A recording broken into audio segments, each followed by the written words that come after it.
Join Master of Menace Remark Maloney and the OG guy being Dude Aidan Maloney as they explore movies, music, food, and nightlife on The Mark Mo Show. With segments like You Just Made the List, Carpe Diem, and The 15, each episode is loaded with shenanigans, tomfoolery, and chaos. We hope you enjoy the show. Hey everybody, welcome to, this is Season 1, Episode 8 of The Mark Mo Show.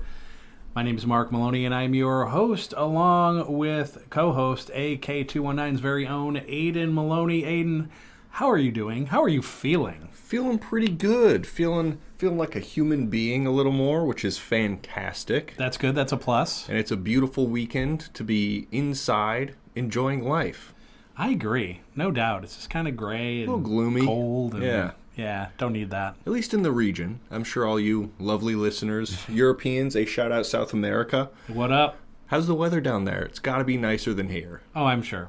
Yeah, I'm sure our listeners in like Florida and Cali and places like that are like, yeah, no, not gray. Couldn't be me. Nope, not cold. But here in the region or Chicagoland, take your pick. It's great, and now the sun's coming out. And here in our AK219 studios, it is coming out. So beautiful. That's good. That's what we like to see. We like that. Yeah. And enough of this gray crap. Just make it sunny and 65 degrees, maybe year round. I think it'd be perfect. Is there a place in the world like that? If there is, hit us up. We're moving there. Yeah, hit us up. And how is immigration? Because I want to do that. Yeah, like sooner the better. I would agree. But anyway, so thanks for joining us. We appreciate you guys checking out the show and participating. Like, subscribe, all that good stuff. And by the way, if you are a Mark Mo Show fan, check out my radio show. It's called After Hours. It's on WVLP.org. That's where the stream lives. And then the TuneIn app on your handheld device. 2 hours of uninterrupted Celtic punk and alt-rock every Tuesday night at 9 p.m. Central Standard Time. And Friday at 4 p.m. Central Standard Time. Also, make sure you check out Guys Being Dudes, AK219 podcast, with my co-host, Aidan Maloney, and Kevin Boland. Am I reading that right? Is he new? I'm not sure. He hasn't gotten back to me. He's already called off twice, so might be putting out a job offering here soon. I wouldn't blame you, to be completely honest. He's a rather entertaining gentleman, but a distinguished gentleman. A distinguished gentleman. Right. Curls his mustache. And smokes his cigarette with one of those little long cigarette. What is that? I don't even know. It probably has a name. Oh yeah, like the little attachment make it a long cigarette. Yeah. That says. What's it supposed to do? I'm a dirtbag smoker, but hey, I'm a sophisticated dirtbag smoker. Exactly, yeah. You could do it that way. That just reminds me of France, you know? It does. Something about long cigarettes just screams, I'm French. It really does. And then the French reminds me of that game we played that still pisses me off to this day. Passepartout. If you've never played the game, I encourage you to play it, but then rage quit it like we did. Yeah, that dirtbag Benjamin. That ass. We were cornering the art market. We were throwing some legit shit out there. Bangers. And then all of a sudden Benjamin's just like, no, I do not like this anymore. Me and my hipster bourgeoisie. friends. I'm like, what are you talking about? We will never buy from you again. Yeah, and then everybody was like, oh, yeah, F those guys. Yeah. And I was like, okay, I quit. This right. is enough for me. But anyway, smoke your cigarettes. That's fine. I don't Go ahead. Go ahead. That's fine. At least you guys have national health care. Right, exactly. Nice. Yeah, like, you get a cold, you get the flu. You can just go see a doctor and not worry about thousands of dollars in medical bills. Do you have to take your wallet out of your pocket? That would be a no. Yeah, no, not even, I think. Mm-mm. No. Interesting how that might work. But here, it's like you pretty much have to sell a kidney just to have a cold treated. Right, but you can't sell the kidney without talking to a doctor, so even that... You got to get that consultation, yeah. So you got to pay for that too. Yeah, it's a hot nightmare. Mess. It is a nightmare. The nightmare that is known as the United States of America. Let's go, USA! USA! America. Anyway, here in America, by the way, it is college basketball tournament time.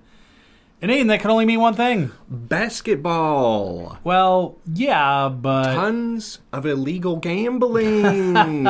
Well, certainly. Cinderella stories. Big time upsets. Well, yeah, I sure. mean, we love that for sure. Chinese checkers, maybe. Chinese what? I don't know. I ran out of ideas. I'm going to keep it 100 with you. Well, that's fair. But no, it's March Madness. Oh. Which means right. it's time for Munch Madness. Let's go. 32 foods and snacks battle to be the ultimate champion. Are you ready to go? I'm very excited.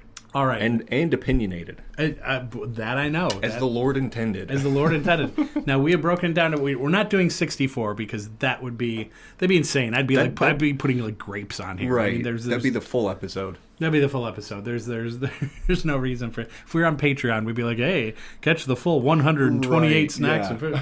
Yeah, we're not. Nah. We're not doing that. But I do have 4 brackets, 8 teams each. And the first one we've got is the snack bracket. That's exciting. Snack bracket. We are a snacky family. So trust me when I say, no question, I left some out. But this is 8 teams. You got to make some tough cuts. That's true. And now we can do one of 2 ways. Either you and I can be in agreement like we do on the tier list kind of stuff and move snacks and foods along, or we can just kind of make our own picks. Ooh, that is tough. Come to different conclusions. Yeah, what do you think?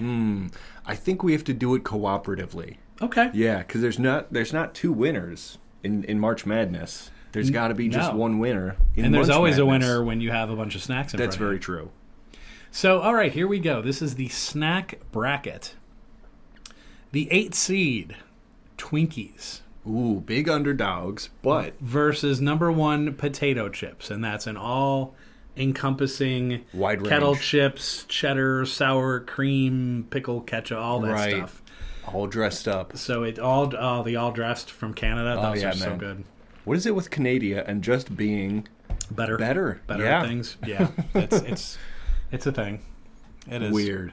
I like their flag better too. Sorry, America. It's big maple leaf. Big maple leaf.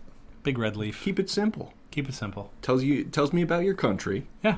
Hey, we got maple trees, maple syrup, maple things. You're welcome. Very cool. Yeah. Oh yeah, I love that. One time I was up there, and I mean I've got the natural maple syrup and all that kind of stuff when I go. Certain liquors, if you will, at the duty free. We love duty free. But I think it was maybe like an English tea shop, but they like had a little bakery in it. Ooh. And they had these maple cream cookies. Oh damn. Oh damn, that's right. I was like, I'm gonna be a complete fat ass and I'm gonna eat this entire box of cookies right now. You know what? Not that we're sponsored by them, but I love shouting out Aldi just because they're just better than every other grocery store in America. That's fair. They have maple cream cookies. No. I think they might be Canadian too. So they may be the ones that. Well, now you just thanks, Aiden. You just opened up I know whole can of worms here. I don't know if those are the ones you're thinking of, because if they were baking them in-house in Canada, yeah, then probably not. But I've tried the ones from Aldi. They're a pretty damn good alternative. Are they? Yeah. All right. Okay. Note to self. Yeah. Stop at Aldi's later today. Oh, man.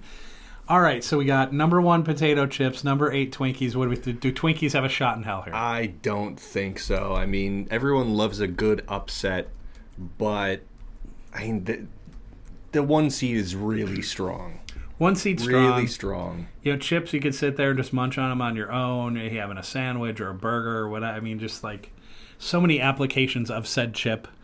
And different types of chips. The kettle chip, Ruffles or Lay's or anything like that.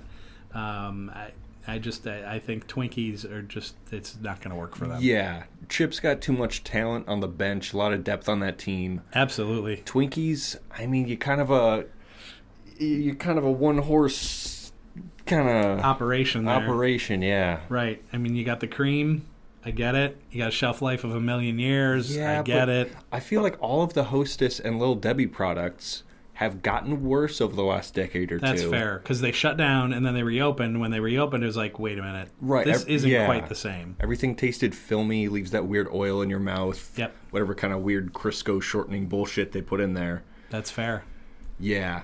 All right, Potato Twinkie. chips, big dub. So big dub for the potato chips. Not even- That's a double-digit victory. Not even a close game. Not even a close game. We now move to the very challenging 4-5. At the 4 seed, we have pretzels. Ooh. Once again, this is all-encompassing. If you prefer pretzel rods or the little rings. Or Got those dots pretzels, man. The dots or...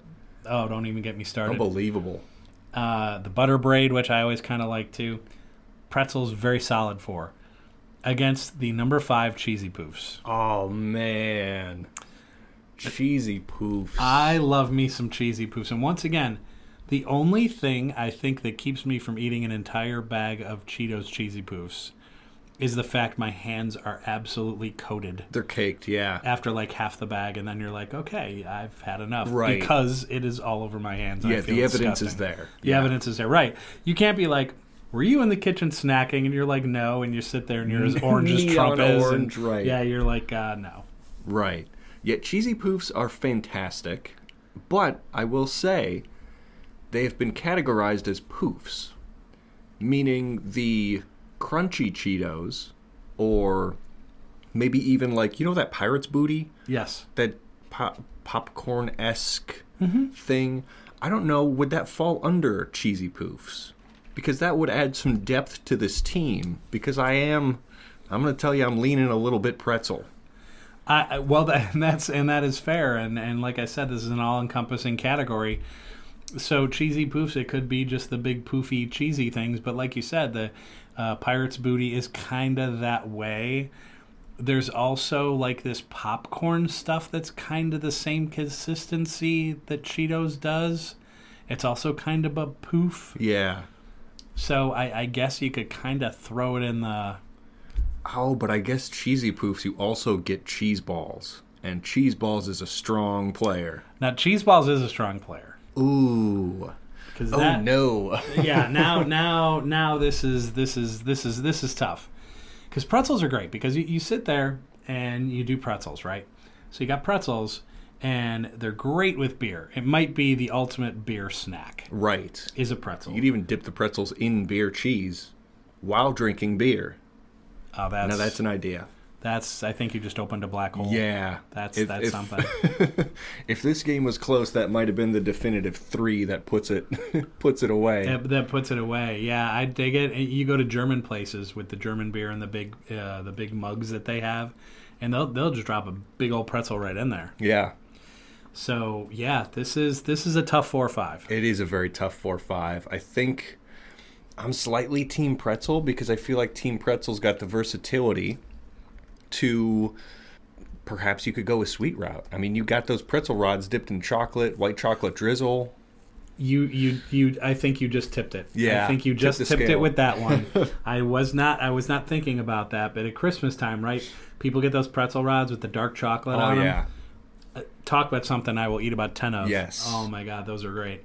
I think you hit the 3-point winner at the buzzer. At the buzzer. That's a close match. On that one, so I think pretzels just narrowly defeats cheesy poofs. Yeah.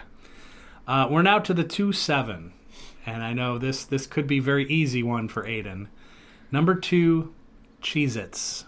It's a great team. That is a beautiful team. And number 7, jerky products. Your beef jerky, your Venison's your right. all that.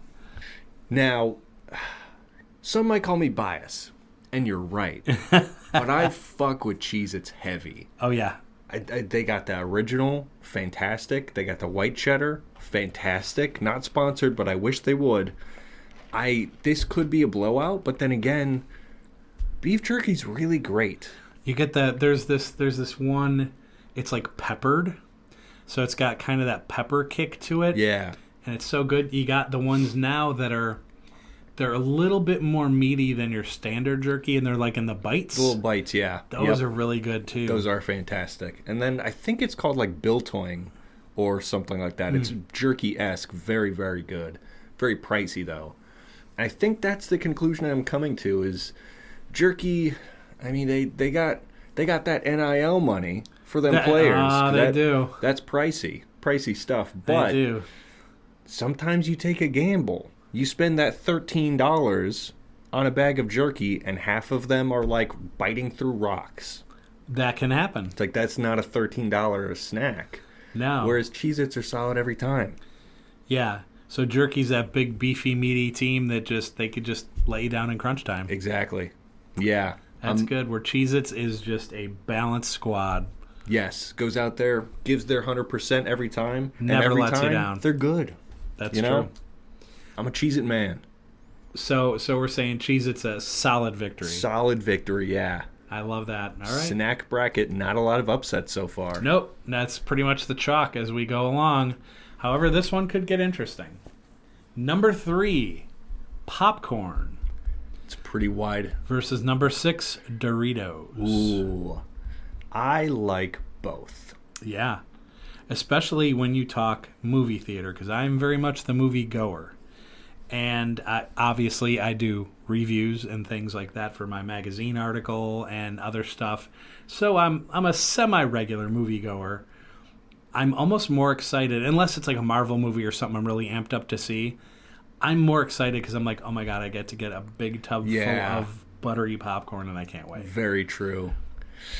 I mean, popcorn is pretty encompassing because, as we were talking about earlier, that Pirate's Booty is kind of a popcorn-esque It is. cheesy poof. Yeah. But then you also get like that white cheddar bagged popcorn off of store shelves. That's really that's good. good too. Yeah. That's good stuff. Microwave popcorn, so you get it hot. That's so true. And microwave popcorn's cheap. I mean, a family-sized bag of Doritos is like $6 now? $7? And from what I heard, Ooh. they had red dye number 1 or 5 or whatever it is, which I guess now is banned. Oh, yeah, I think it's banned in the U.S. I think it's been banned in the EU for a while. Yeah. But, yeah, I was recently looking at the back of a bag of Doritos, like the Cool Ranch ones, and there's like several different artificial colorings in there. I'm like, you're a fucking tortilla chip. You don't need that. Color, right. You've got enough flavor. You don't have to convince me of it. Exactly. That is very true. So there's a little dirt on that team. A little bit. I would agree with that. Yeah, it's almost slightly tarnished. Right. It's not Deflategate, but it's pretty close. But like Cheez-Its, I think popcorn is just an all-around solid squad. Whether you put cheese on it or you throw butter on there. You can throw lots of stuff on there. You can drizzle chocolate on popcorn, That's too. true. That's very true. Doritos do not have that versatility, although They do you not. could crumble them up and use them as like the crunch top of a baked mac and cheese. You could do that. That is an interesting thing you could do, but I'm leaning popcorn from the versatility, from the experiences Yeah. that goes around with it, because both popcorn and Doritos do leave a coating on the hands, Uh-huh. Yeah, for sure. but popcorn's just a little oil. Yeah. Whereas Doritos, you get that Cheetos experience, Right. That's fair. knowing damn well your hands are now coated in that yucky, Right. artificial color. Mm-hmm. I'm a popcorn guy. I'm a popcorn guy, too. I think Doritos is a strong 6 seed, but popcorn, I think, is just a better squad. I think you're right. I think it's a better squad, so it's a solid victory for them. Now, the next question is, should we finish the bracket or get to the next one, and then we break it down as we go along? I think we can clap this bracket closed. All right, and let's then do hit it. up the next ones. All right, I love it. We have 4 teams left in the snack bracket, Aiden, and chips are up against pretzels. Oh man, 1 versus 4. Big 1-4. Big 1-4. Now, one thing we didn't talk about, I guess, which is health factors. I think pretzels are probably a little bit healthier for you than a chip. Arguably, yeah. Well, depending on what's on the pretzel. Depending what's on the pretzel. Because that's a lot of sodium. Depending what type of chip, because some chips are just baked. Yeah, they're just oil, salt, and potato. That's true. Whereas pretzels, I mean, you're making a dough and then, pretzelifying it. So I think arguably they're both carb-based products. Right. But you're talking snacks, right? We're not comparing. Nope, we're talking the snack. Yeah, we're not comparing celery with cucumbers or anything. Oh man, I'm really torn because I'm not a giant potato chip guy. Yeah. But I do recognize their superiority and the authority they bring to the table. They do. But I'm leaning pretzels. You'll have to break me out of that. I'm leaning pretzel. Yeah, once again, I just think you look at a chip and you look at that versatility, right? And you've got this chip, so you can have... And trust me, I know pretzels is similar in some fashions, but like you got chips and dip, or you can just eat them out of the bag. That's true. Or, you can do a lot of different culinary things with the chip. You can put the chip on a sandwich, in a sandwich. Oh, that's true. That chip's in that like lunch meat sandwich. Yeah, man. Damn. And I gotta say, when you eat peanut butter and jelly, and then you got that chip, so you've got that savory, sweet balance, and that chip kicks in. That is a good balance. It's a really good balance. If we're including the French onion dip, which, by the way, like the French onion ranch dip, yeah, oh yeah, that can go well with both pretzels and chips, but I feel it definitely pairs more often with chips. I think so too. Or that Ruffles ranch dip. Yeah. That one is solid too. But I think that one can easily be for a pretzel or a chip. Right. That goes both ways for sure. This is tough. This is man. I'm pretty close to 50-50. You have to tie break. I know. I don't know. All right. In the interest of time, let's since chips, I think, is a little bit more well-rounded. I think when you go out and you have a sandwich, or you're at home and you have a sandwich, or you're having chips with it. Yeah. So I think it's just a little bit more versatile. Once again, I think this is a close, like 2 or 3 point victory. Right. Yep. For the chip, but the pretzel was a very strong 4. A strong 4, but the one goes on. The one goes on, and that leaves us with Cheez-Its versus popcorn. Oh man. That's tough. That is a challenge. That's a good 2-3 right there. I told my friend the other day with Cheez-Its, one thing that I did one time, I had maybe like a fourth of a bag left, and I was making some chicken.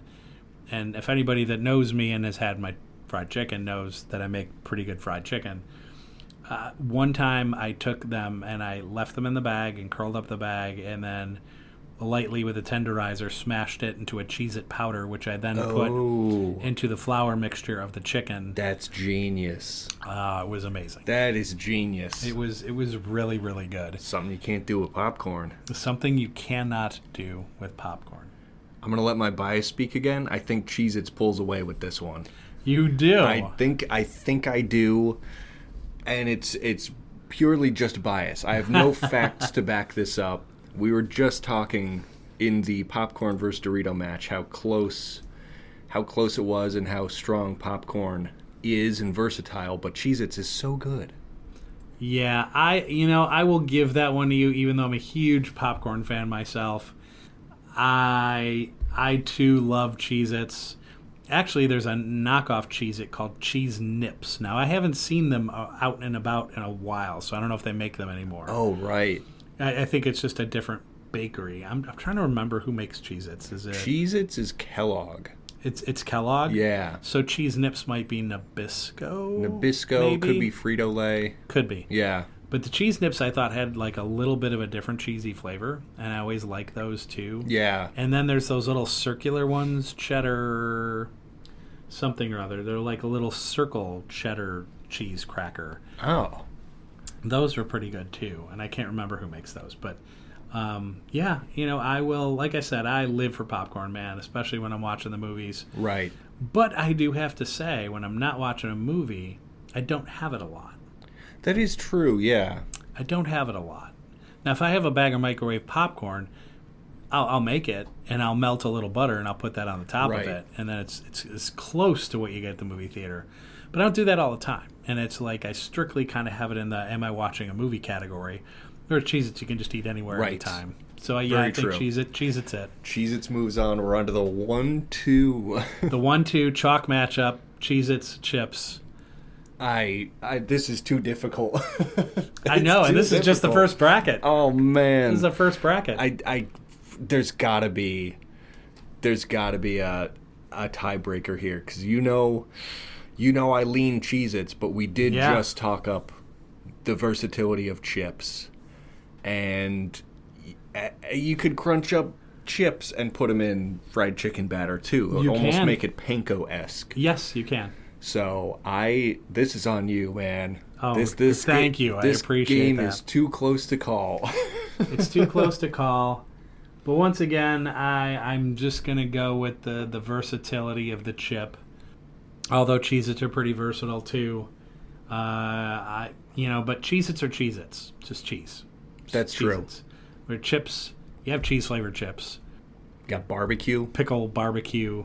So I think that versatility, I think all of the different types. Kettle, baked. Right. I You think even have Pringles? Pringles, which we didn't talk about. Yeah. Pringles By the way, might Pringles, be... I not that I'm going to get on my soapbox here, but, oh, wait, there it is. Yes, I am. All I have to say is this, okay? Pringles are good. It's almost not a chip. It's weird because, like, you eat it and it's a chip, but it's not because there's no other chip that tastes like it or has the consistency of it. It's like they take the potato away of the potato and then, like, turn it back into potato to Right. make the chip. And, okay, I'm a guy. I've got a big hand. The tube.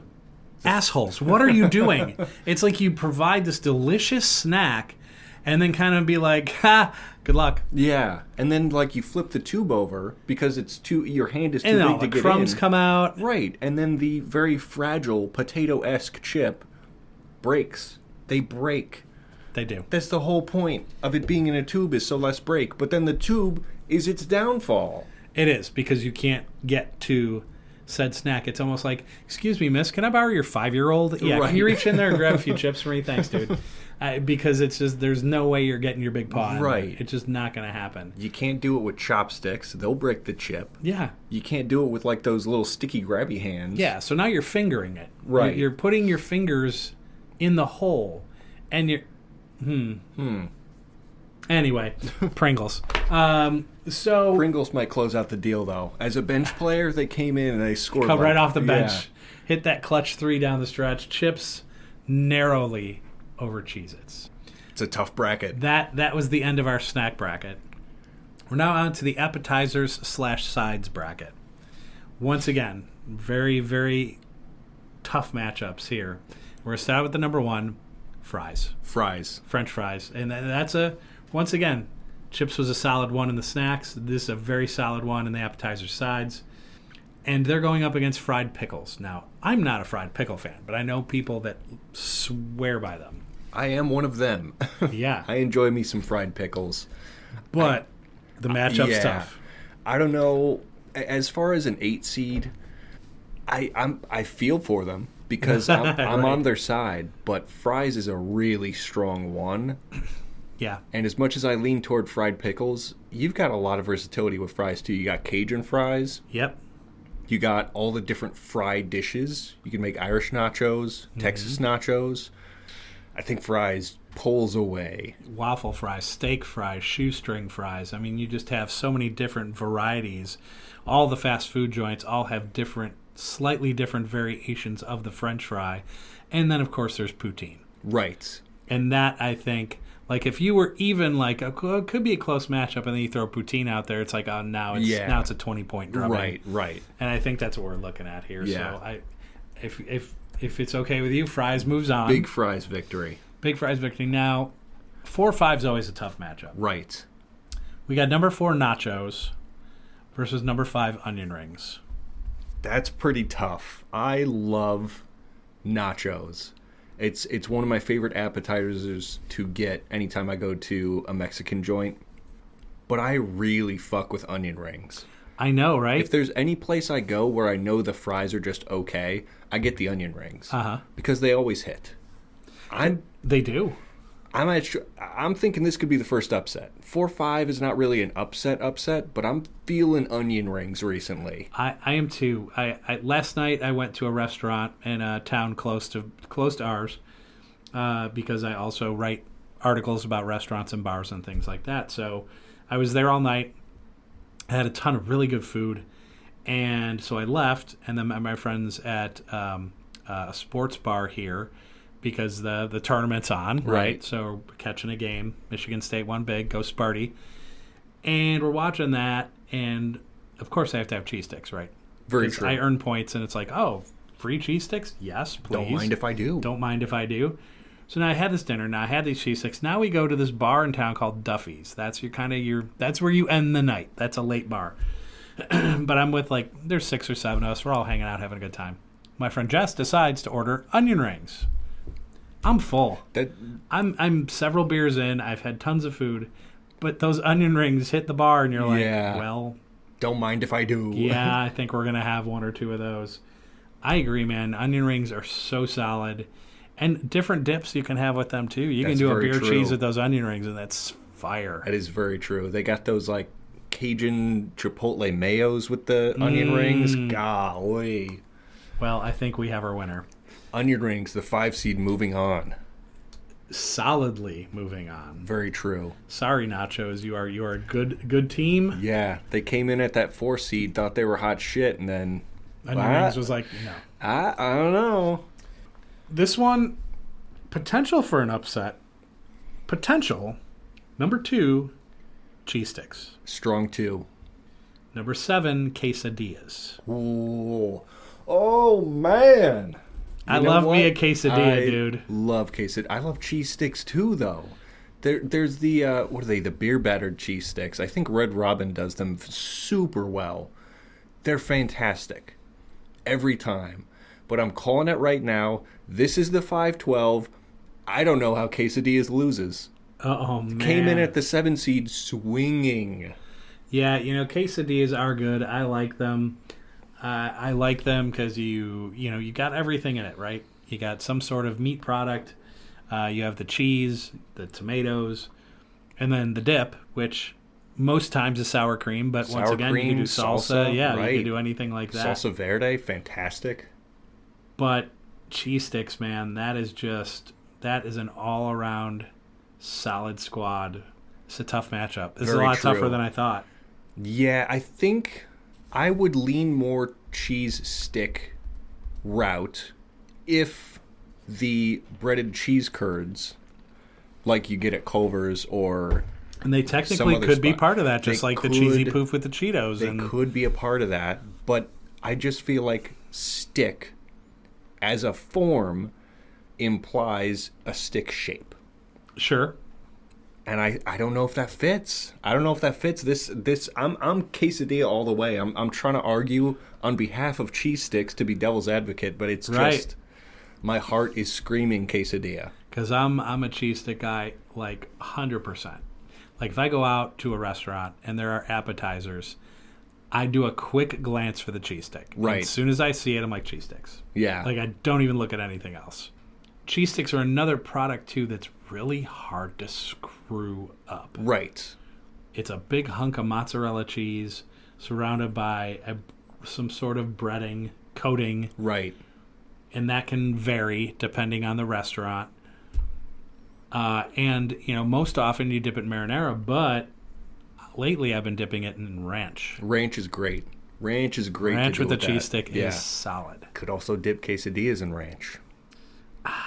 Man, you're pushing. I know. You're pushing. I'm really trying. This is the challenge. See, I knew we would get to this point at some point. I didn't think it'd be a 7-2, but here we are. Yeah. Here we are. If only there was a tiebreaker. Yeah, we don't. I feel like we should get a coin to flip. I know, right? If we had a coin, I don't think I do. Oh boy. Golly. Well, I'll tell you what. I'll give you this tiebreaker if I can get the next one. Okay. That sounds fair. Is that fair? Yes. Begrudgingly, I move along. Quesadillas. The big 7 seed upset. Let's go. Let's go, chat. Let's go, team. With the upset over cheese sticks. 3-6, another one. Potential for an upset. Wings against tater tots. Ooh.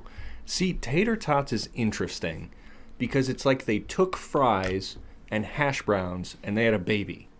Right. Yeah. And that it can serve as both. Oh, yeah. You could do tater tots for breakfast.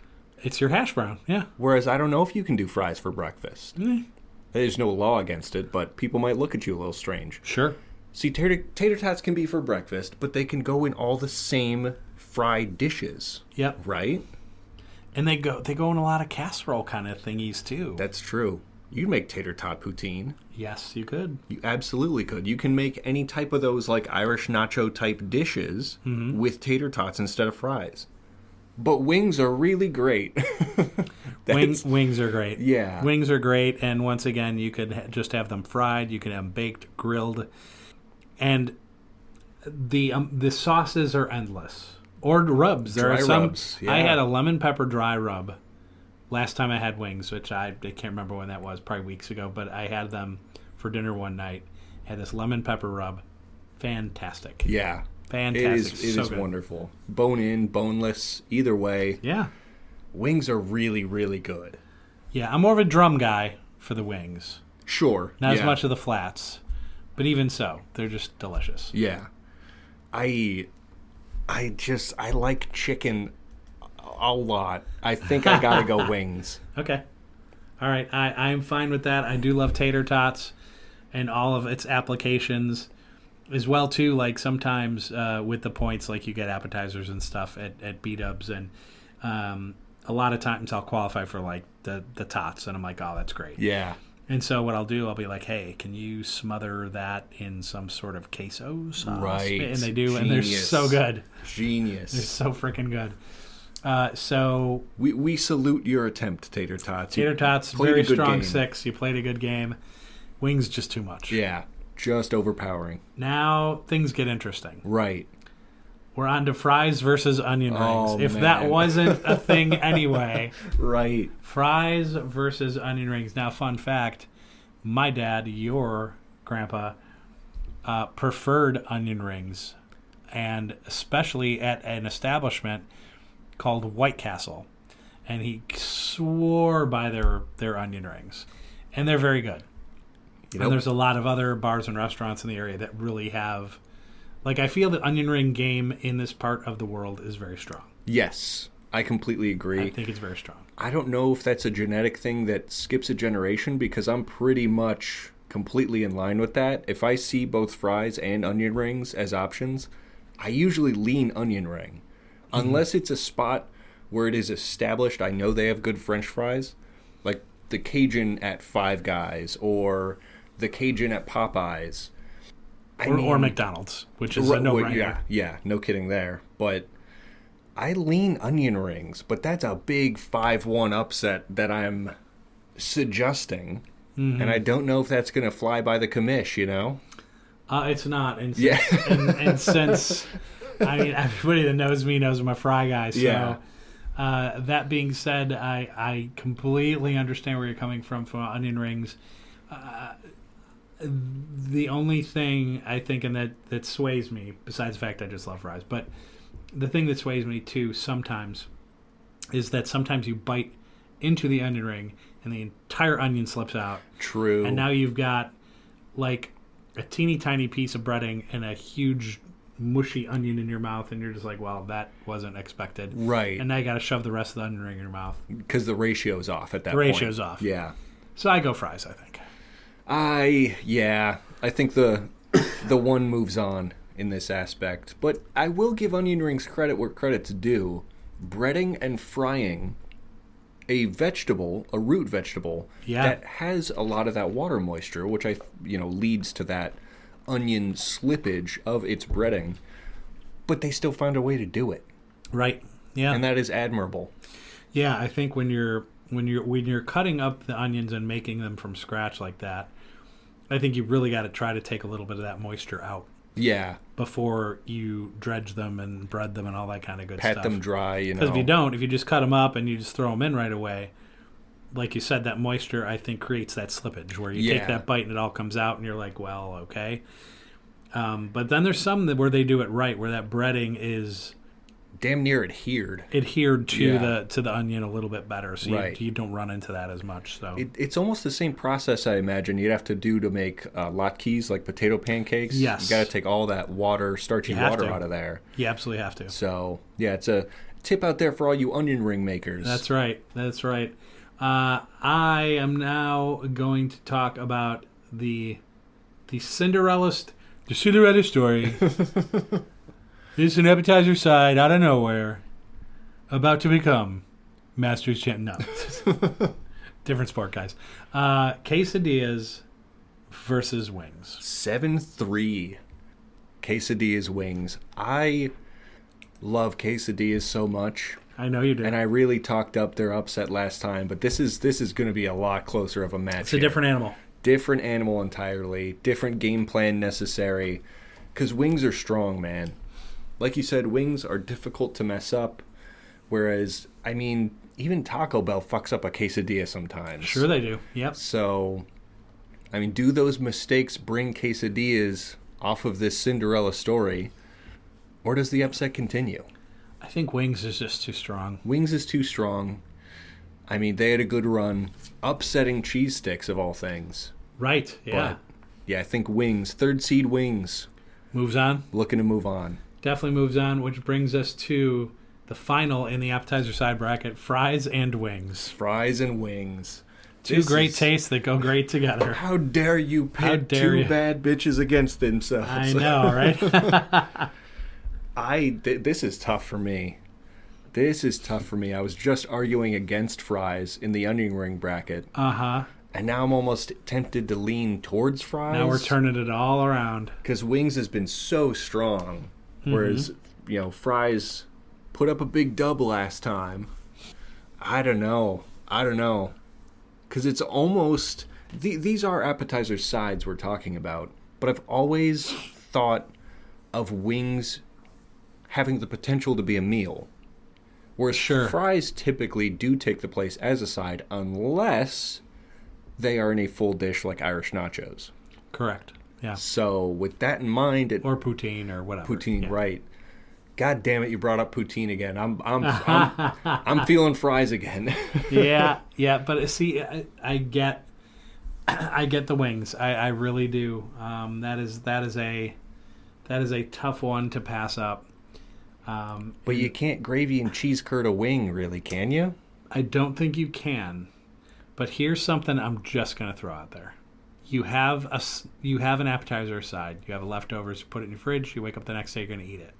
What are you looking at as a more appealing thing? A cold fry, right? Oh, or man. Cold wings, which you can just pick up and eat. You can just pick up and eat like it's cold pizza. Yep. You cannot do that with fries. Cold fries are disgusting. Right. You have to find a way to revitalize them. Bring out the pan and some oil, kick on the air fryer, something. You're throwing them in the oven or the frying pan or something, right? Because the fries must be revitalized before they can be enjoyed. Yep. You've argued wings completely to win this match for me. This could be a 3-seed big dub. I think it is. And I'm a fry guy, but I'm being real about it. That's true. And I just... Being practical. That's it. I think wings are just... I think wings win it in the end. I think they do. That is a big 3-seed victory for wings. 3-seed victory. Wings moves on. And I hope you guys are all enjoying this. We're enjoying it. We've done this on the radio side of things here in Valparaiso, Indiana for years. Some version of this. Yeah. So perhaps if we put these brackets on the socials, you lovely listeners at home could play along, maybe scream at us in the comments as to why we're wrong, but we can't hear you for now, so we're just going to keep on it trucking. We're going to keep on trucking, and Aiden brings up a good point. That would be a good thing to throw up on the socials. The next bracket is what I call the pizza sandwich bracket. Now, I was going to do something called entree, just too vast. Just too vast, because then you're leaving out a lot of good stuff. So I figured if we just narrow it to pizzas and sandwiches, which... if you're watching college basketball or any sporting event, it's probably something you're going to be eating anyway. Certainly. So here we go. And I forgot a word here. That's okay. In the number 8. We'll fix it in post, right? We'll fix it in post. Okay, so on the number 1 versus 8. Number 1, Chicago Tavern style pizza. It's thin crust pizza. Cut into squares, as it should be. Versus number 8, grilled cheese. I really love grilled cheese. I do too. I really like it. I don't want to say it has versatility because it kind of doesn't. It's just a grilled 2 pieces of bread with cheese in the middle. Now you can pair it with tomato soups. You could have it solo. For those under budget crunches, though, grilled cheese is a good sandwich to do. That is a fantastic point to make. Yeah. Whereas, I mean, if you get that tavern-style pizza from a Chicago joint, Yeah. you might be spending a pretty penny on it. $25-$30, sure. Right. So, if we're talking budget, I like grilled cheese, but how do you beat? How do you beat the tavern-style pizza? I don't it? think you do. I don't know if I could be convinced of an 8-1 upset here. Nah, I don't either. And like I said, the grilled cheese is great. You can dip the grilled cheese in ranch. You That's can dip it in blue cheese. You can dip it in tomato soup. Think about the timing, too. That team is fast, man. I mean, you get hungry, you could have that grilled cheese ready in 4 minutes. Done. Whereas that tavern-style pizza delivery, you're talking 40 to 50. Yeah, it's a while. You're waiting. I think we made an argument for grilled cheese to be in the game. Yes. But to win is a completely different beast. There's no way. There's no way that was going to happen. No. But grilled cheese, I think, put up a decent fight. They made it to the tourney. That was a wonder. Yeah, absolutely. Yeah. So I think we go tavern-style pizza, pulling away. Yeah. For the victory. And honestly, tight game by half, but I mean, that pizza just woke up and was like, hey, remember me? Do we know who we are? Well, we know who 4 or 5 are, and this is another tough 4 or 5. Number 4, the cheeseburger versus the gyro. That's tough.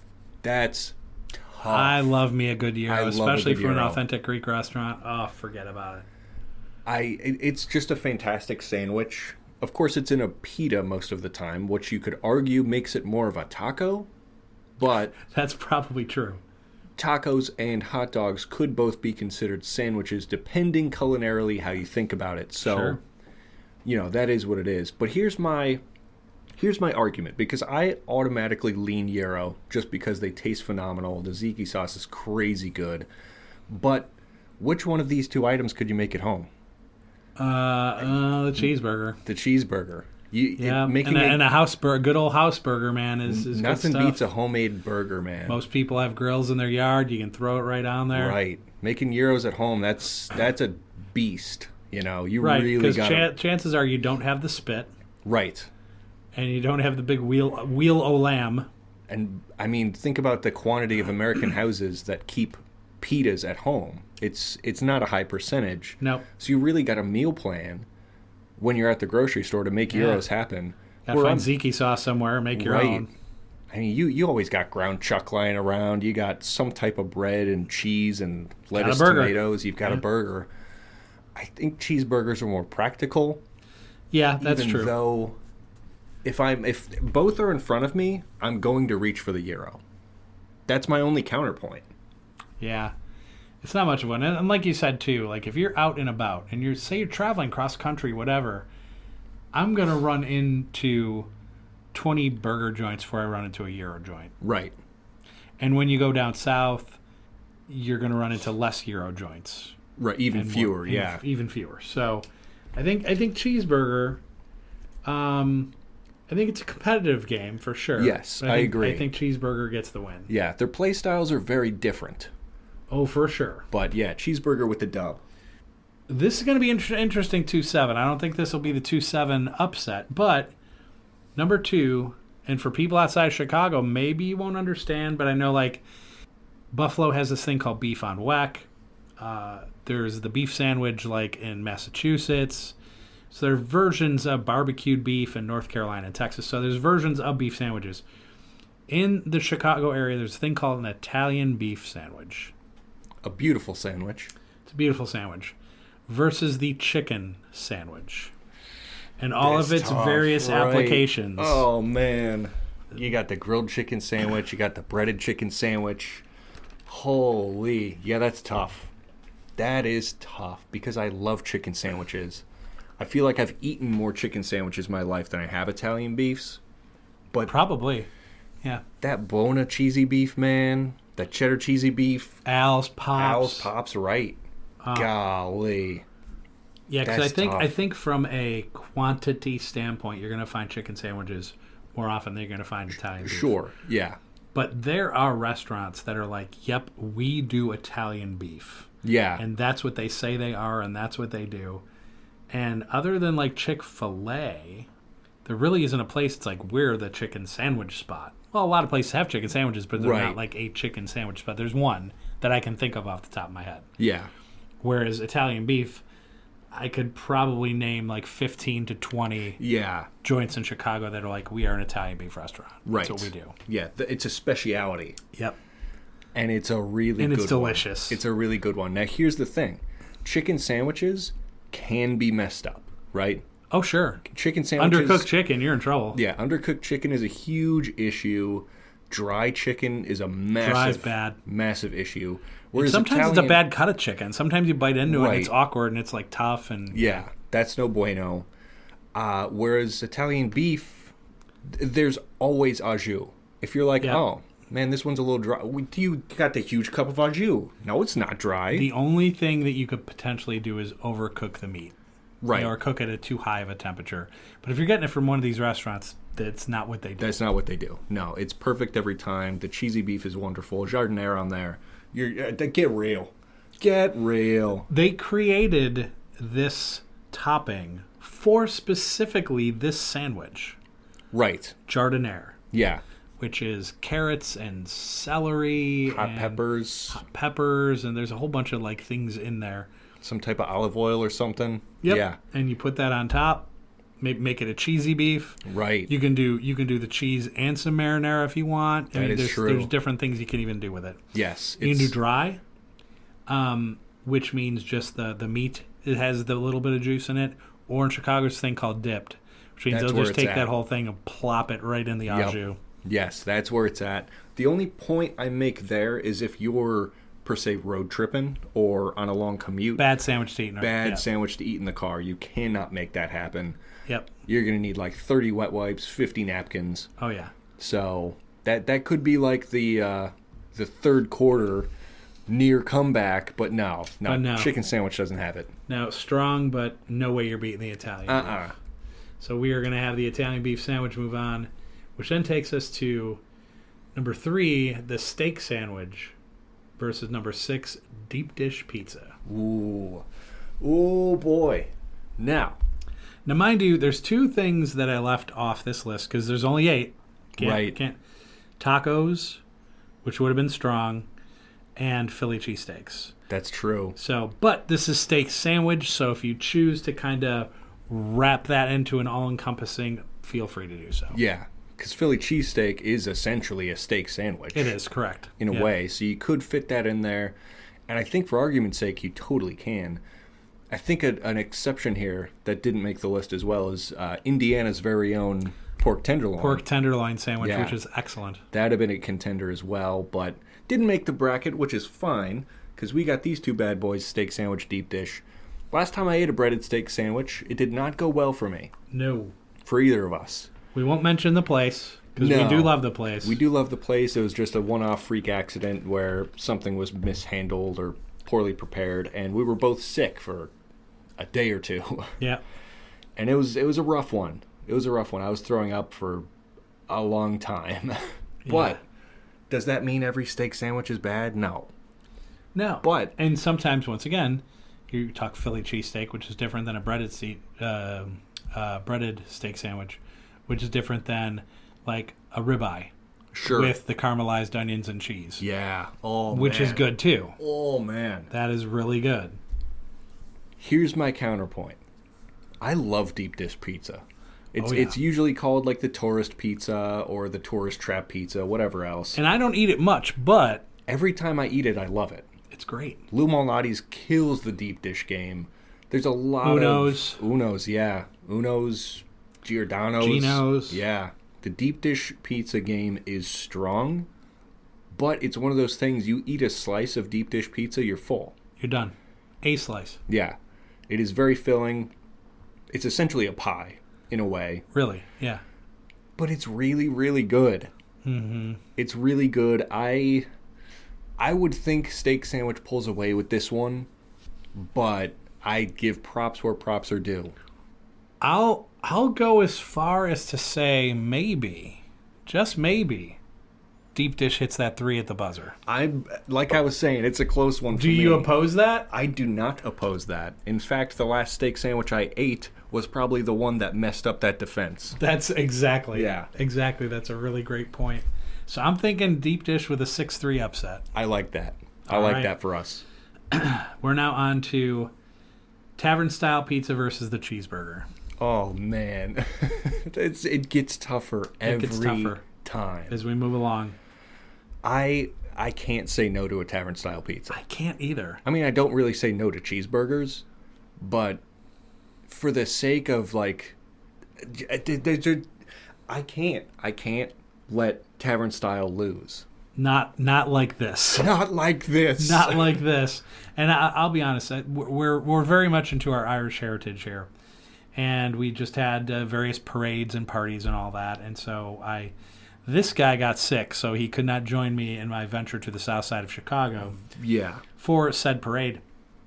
But even when my kids were younger, it was about the parade because like you wanted to wear shamrocks and you wanted to wear green and beads and all that fun stuff. Especially if the day like wasn't crappy like it was this year with the snow and cold. But most, if you get that nice year, you don't mind being out there and hanging out and, people are throwing you beads and candy and whatever. Feeling the energy of the day. Oh, yeah. Yeah, that's for sure. And so that's fine. But literally you stand in line until my high school band, which is world-renowned, comes by, usually the middle of the parade. It's like, yay, here's Marist High School. Woohoo. Okay, we're getting pizza now, right? Not the most Irish thing to say is let's go get that pizza. Right. But Fox's Pub is an Irish place, so that's fine. But that's it. Like, we would go down there. We got our tavern-style pizza, and I did that this year. And I made sure for Sick Boy over here to get a bunch for him and bring it home. And it's, God, it's good. It is really, really tasty. Now, tavern-style pizza is special. That is a special team. Yep. Cheeseburgers are good. It's very good. They're good. They're good on the court. They're good off the court. The tavern-style is special. It is. It really is. That is a strong one seed, and they're there for a reason. Oh, for sure. Like they've got it's like goat level. Yeah. Yeah. So it's really going to take something special to knock them off. Completely agree. But once again, cheeseburger. I'll eat a good cheeseburger. Damn right. That moves to the other part. The other matchup, rather, Italian beef versus deep dish. The 2-6. 2-6. Both Chicago. Very Chicago. Very, very Chicago. Deep dish got that surprise dub over steak sandwich. But do they really beat Italian beef? Do they have enough in the tank to beat the beef? Right. I don't know.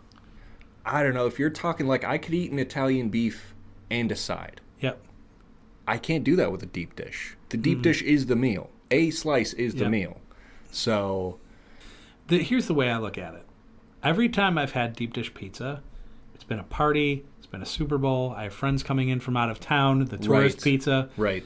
And that's when I eat it.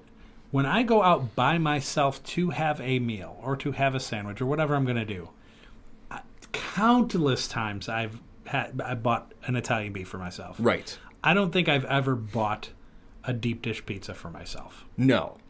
So I think that is a strong argument to make. I would completely agree. And both can be made at home. They sell that frozen Italian beef in the au jus that you can heat up in a big pot. Put it in a slow cooker or whatever. Yeah, you can do that. You can make Italian beefs at home. They've got frozen deep dish pizzas, which cook up very nicely. We have a place called Rosati's, and they have them right when you walk in. They got the little refrigerator, and they have the deep dish you can take home.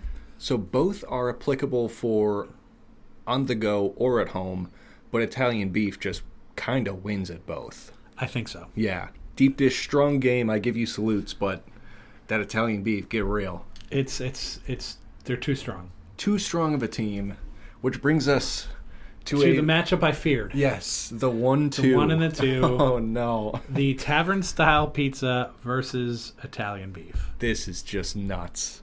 I don't... What more can you say about either team, really? I don't know. I don't know. That's rough. It is. That is a rough go. I mean... God, I want to say Italian beef because I've consumed more Italian beef than I have tavern-style pizza, I believe. It's probably fair. Does it make it better? is the question. Right. Just because you've had more of it. You know, dude shows up to the party. Shows up, he's got an extra cheesy beef, and he's got a big tavern-style pizza. Right. What's the first thing you're digging into? Oh, man. I can't even answer that. I don't know.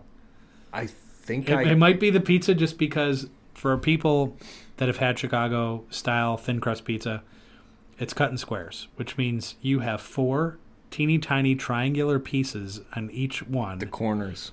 And I'll be damned if I'm not getting at least one of them. Right. I'm definitely going to get one of those. Get one of those, get a couple edge pieces, a centerpiece, just so people don't complain you stole all the edge pieces. That you stole all the edge Yeah. pieces, yeah. I think I'm going pizza first. And I think I'm leaning pizza in the bracket a little bit.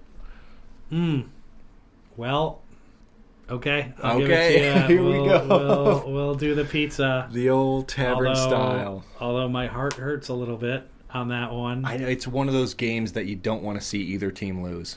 Right. I agree. Wow. Okay. That's a tough bracket. That is a tough bracket. We're now to the final bracket called the dessert bracket. And we're just going to start right off. 1 versus 8. Chocolate cake. Staple. Versus vanilla ice cream. Now, I'm going to let my bias show again. I prefer ice cream to cake because I have had more dry cakes than I have had bad ice cream. And there is such thing as bad ice cream. Sure. You know, they made cheaply or poorly or it's so super frozen, it's so hard that you can't. you can hardly scoop it, you can Yeah. hardly enjoy it. And cake doesn't give you brain freeze where ice cream can. Yeah. You know, it's a dessert that can literally cause you pain. And brain freeze can actually be deadly. So it's a dessert that can kill you also. Which I guess all desserts can because, you know, diabetes is a thing. But Beat us. the beatus, I kind of lean vanilla ice cream because it's got the versatility of being the staple ingredient in almost every milkshake. In almost Yeah. every blizzard. That's true. It's no custard, say from Culver's, not sponsored, but I wish they would. But I mean, I'll argue for vanilla ice cream, but chocolate cake is really difficult to beat. Here's my take. First of all, let's assume the chocolate cake is a moist cake. Right. It's solid. Vanilla ice cream on its own, to me, it's an unfinished product. Like, I feel I have to add caramel. I have to add chocolate. Sure. I have to add chocolate chips. Like, I have to add something to it to make it better. Right. I don't have to add anything to chocolate cake. Chocolate cake's chocolate cake. Right.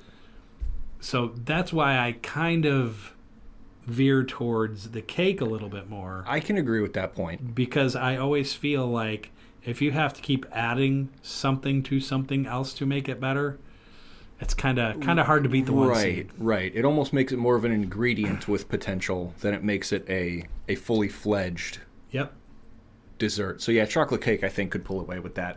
Yeah, I think they do. Yeah. I definitely think What's they do. that one joint? Is that Portillo's that makes that chocolate Chocolate cake shake. Yeah, man. Well, once again, combining these two items. Right, yeah. All right, we have 4 or 5, which is always tough. Fudge brownies against cheesecake. First of all, how dare you? These are both phenomenal. I love brownies. Brownies, to me, in my heart, is the next level of chocolate cake. Because brownies are always moist. They're always it's good. like, Yeah. oh, man. It's like if fudge and cake had a child. You Right. know? Yeah, that's it exactly. I love brownies a lot.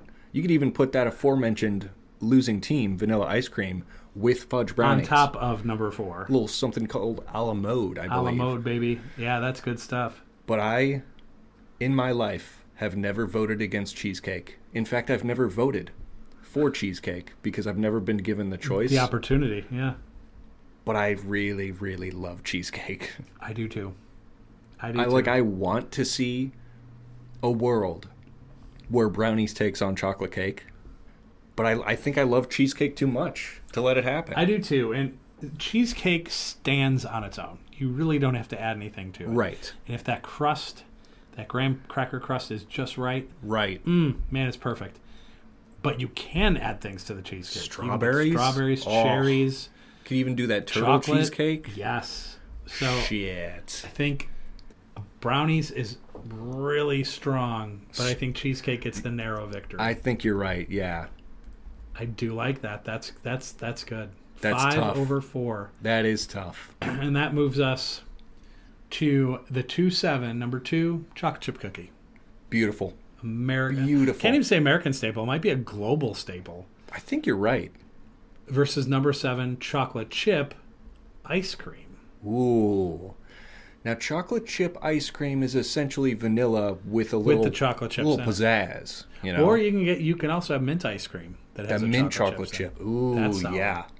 That is good stuff. But in no world, in my mind, just my opinion, in no world does it beat out chocolate chip cookies. That's a This staple, man. This is another competition, another 2-7, yeah. where if you were to combine them into a chocolate chip cookie, chocolate chip ice cream sandwich, you're going to create a tasty vortex. yes, both teams combined may win the bracket, but we can't do that. Nope. It's We not can't how we that. do this. No. I think cookie moves. I do too. So Cookie moves along to the final matchup here in the dessert bracket. Red Velvet Cake, number 3, versus number 6, Sugar Cookie. Ooh. Man, I love sugar cookies, but red velvet cake is really fucking tasty. It's great. It's epic. And when given the choice,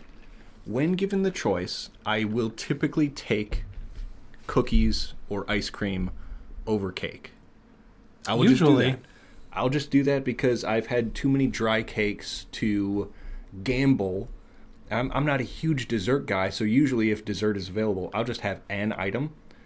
And I've taken too many gambles with cake and lost. It's been dry. So I'll take the cookies. I lean cookie. But red velvet cake is really tough to beat. It's really tough to beat. It's really tough because your grandmother made an amazing red velvet cake. There's a few restaurants in Chicago that make an amazing red velvet cake. There's a place that I used to go to in Florida, red velvet cake that would blow your sack off, man. It was so good. I love red velvet cake. Might be my favorite cake, to be completely honest, of all of the cakes. Right. But sugar cookies are stable. Here's the thing about sugar cookies. I feel like they get stale quickly. So if you have a sugar cookie and it's a soft sugar cookie, you let it set a couple of days. You're like, oh, I've got those cookies, and you go in there. Now all of a sudden it's crunchy. Right. Now you're like, it's probably still okay, but you're like, oh, Yeah. I missed its prime cookiness. Yes. Yeah, the soft sugar cookie is its prime, and you're right with the shelf life. I mean, this is a tough competition. Very tough. This is a tough competition right here. Tough teams on both sides. I'm torn on this one. I guess that brings my point down that I was making earlier that would have put cookies ahead Right. of taking that gamble, because you're also taking the gamble with the age of the cookie. Sure. Yeah. You know? So maybe that puts red velvet cake ahead. It could do it. I think it does slightly, I think it does. because I do love sugar cookies too. A close victory. Close victory for the red velvet cake. Next round, chocolate cake versus cheesecake. Oh, shit. Right? Well, I think my previous argument still stands. Yeah.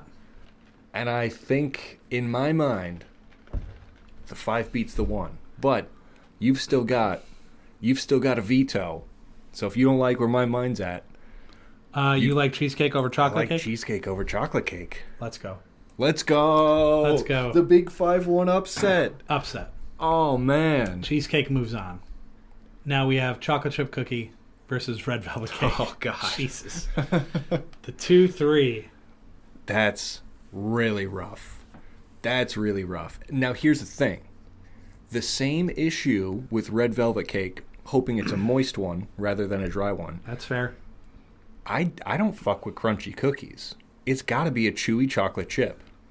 Kind of like, and I think about this because growing up in the household that we did, people are always cooking or baking or doing stuff in the kitchen. Right. And we baked our cookies. Whenever somebody would do those cookies, right off that pan when they're warm Dude. and moist, Unbelievable. that's it. Yes. But like you go to the store and like Chips Ahoy, for example, it's a brand of chocolate chip cookie.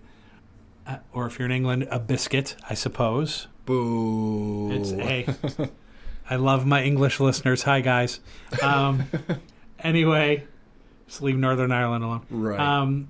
So I think about it, and it's crispy, and I don't know. Like if I have a Chips Ahoy cookie, I'll have a cookie Yeah. because I just need that little bit of sugary fix, and then I'm like done with it. But man, you get cookies fresh out of the oven. That chewy chocolate chip is Oh, so really good. tough to beat. Yep. But it's got to be the chewy one. The crunchy one just feels like I'm eating a dog biscuit.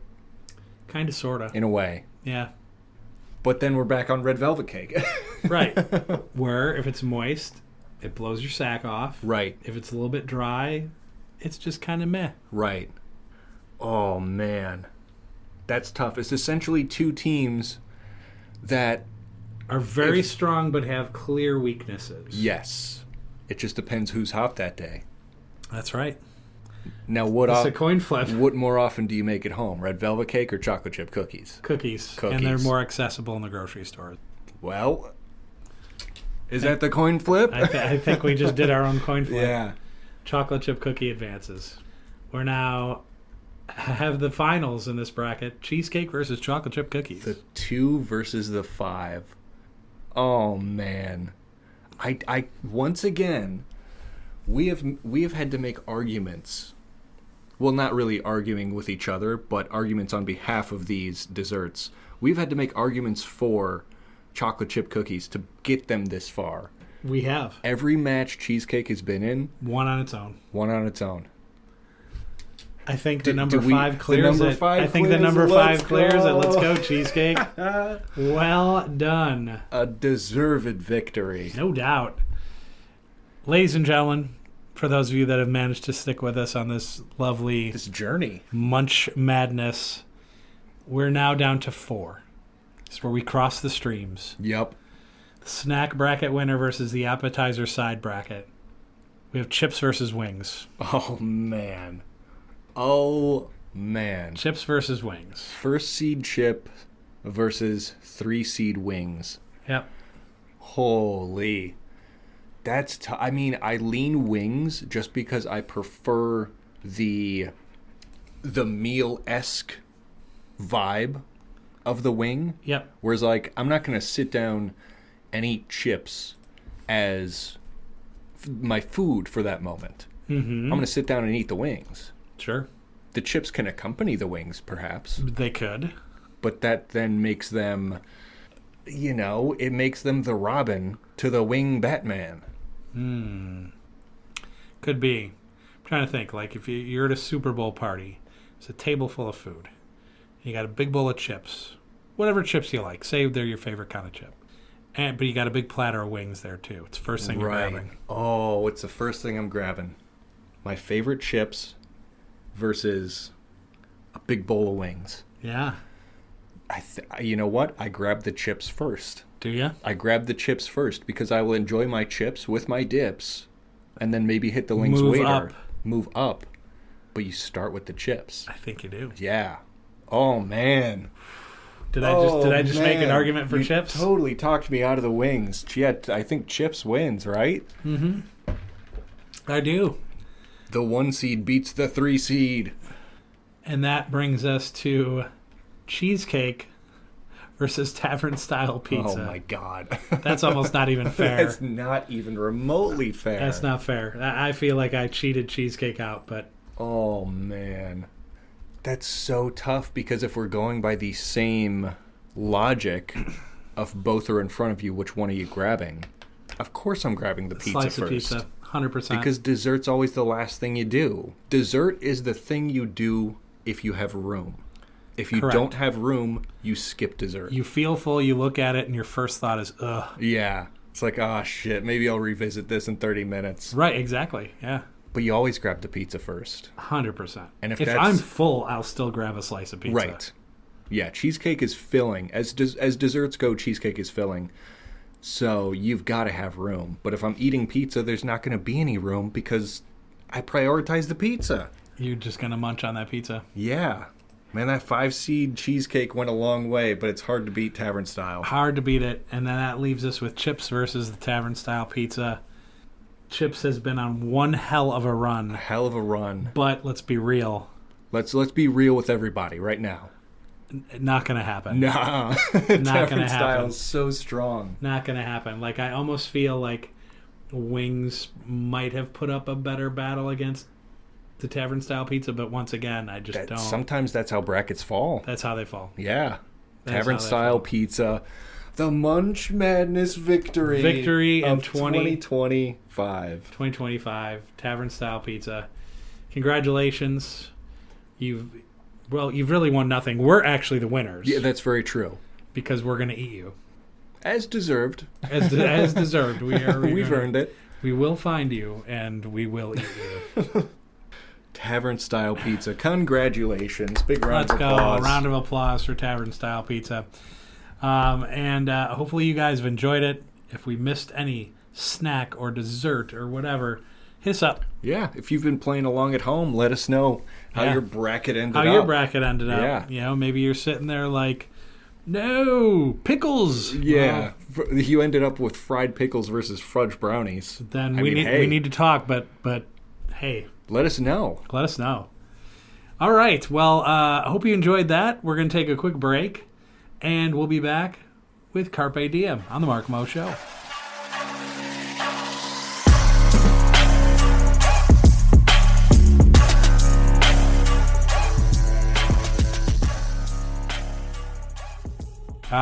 We are back with the Mark Mo Show.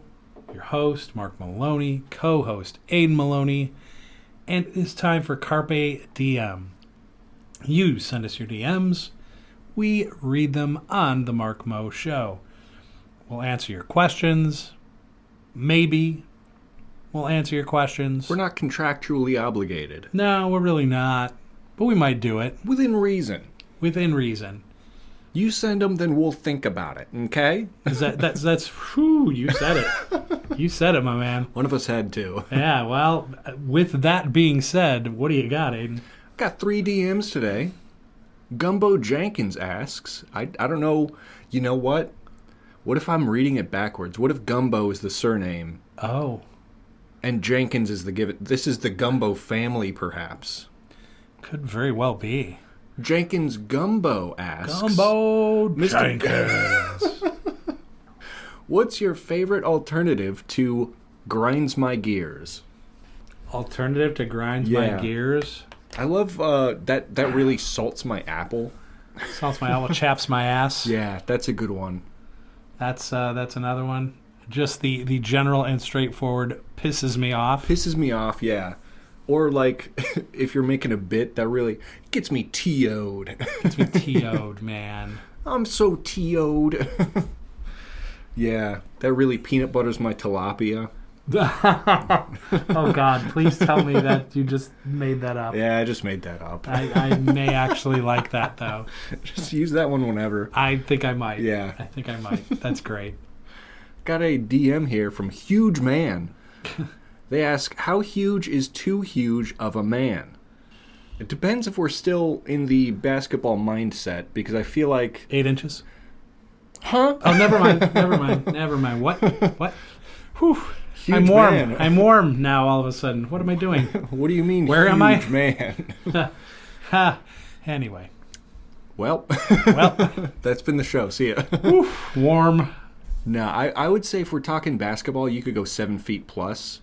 But if I'm like conversing with somebody and they're like 6'5" or taller, I am unsettled. Yeah. You know, I don't like I don't know how Kevin does it. I don't like craning my neck up to speak with somebody. Right. But then also I've kind of been blessed being 6'1" that I really haven't gotten used to it. So maybe it's just a thing I'm not used to people being much taller than me, but I feel like 6'5" and above, that's just unreasonable. That's just tall. That's tall. That's tall just to be tall. Like, he could have stopped. Right. Like, what's your speciality? What are you trying to prove? Bonking your head on shit? Like, okay. Wow, great. Is your name Duck? Right. How's the weather up there? How's the weather up there, Chief? Yeah, that's 6'5" and above is too tall for a person, I would say. It's fair. 6'5", 6'6". Yeah. Yep. I'd say that's just too much. And then anything above, like, if you're talking 300 pounds of muscle or more than that, I will assume you're on some type of growth hormone. Exactly. That's just, there's You no got way. like the Andre the Giant disease. Right, unless you live at the gym, there's no way that's natty, you know? It's not. In my personal opinion. Yeah, so 6'5", 300 pounds, anything larger than that, that's a no-go, I agree. in my opinion. Yep, I agree. The last DM I received, a cob of corn asks, what's the best way to consume corn? Oh, you said it. You said it in your name, man. Just on that cob, baby. Cob, sure. Buttered up, salted, cob of sweet corn, maybe fresh off the grill. Yep. Well, that's what you do. You when it's raw before you cook it. You slather it in butter. Oh yeah. Your salt, your pepper, whatever you like on it. Some people use like the cayenne or whatever you like. For sure. You want a little kick to it. Little peppers, yeah. And then you put it on the grill, but you wrap it in tinfoil. Then you put it on the grill. Keeps that moisture in. Yep. Yeah. And it's then, a smart move. And you take your steaks or your chops off or your burgers. Then you got that corn that's ready to roll. Beautiful. Yeah, cob is fantastic. I would say in chip form, corn chips, corn tortilla chips. Ooh, I like that. Yeah. Where you went with that, yeah. That's a fantastic way to consume corn. Yep. I like cream corn as like a side on Thanksgiving. Your sister Alex loves cream. With that kid, man, she would eat cream corn anytime. Yeah. Like as a side, I think it's fantastic. And we always make that same argument of like, well, we all love Thanksgiving food so much. Why do we only eat it once a year? Right, exactly. Same could go for cream corn. I only ever eat it during Thanksgiving time. You're right. Same. So, an interesting thought. Interesting thought. Very thought-provoking. If you're a regular cream corn eater, hit us up. Yeah, let us know. We want to know who you are. Yeah, and why. And why. I'm very curious. Just inquisitive. Mm-hmm. That was the last DM I got. All right, I'm going to move on to mine. This is from @bout2loseit. Oh, okay. Hi, guys. Love your show. What do you guys do to relax? Shit's been crazy lately, and I need to chill. Boy, that's a great question. And a lot of us are living that as well. Yeah, I would say you could try heroin. Whoa. No. So what you're going to want to do is you're going to want to get some H. Right. Let's start there. Worked out great for Kurt Cobain. Too soon? Too soon. Not soon enough. Not soon enough. No, a more serious answer, I would say, I've been spending so little time on social media recently. Like, I hardly open Facebook. I've been opening Reddit less and less. I rarely use Instagram or anything like that. The less time you spend on social media, I guarantee the happier and more relaxed you will feel.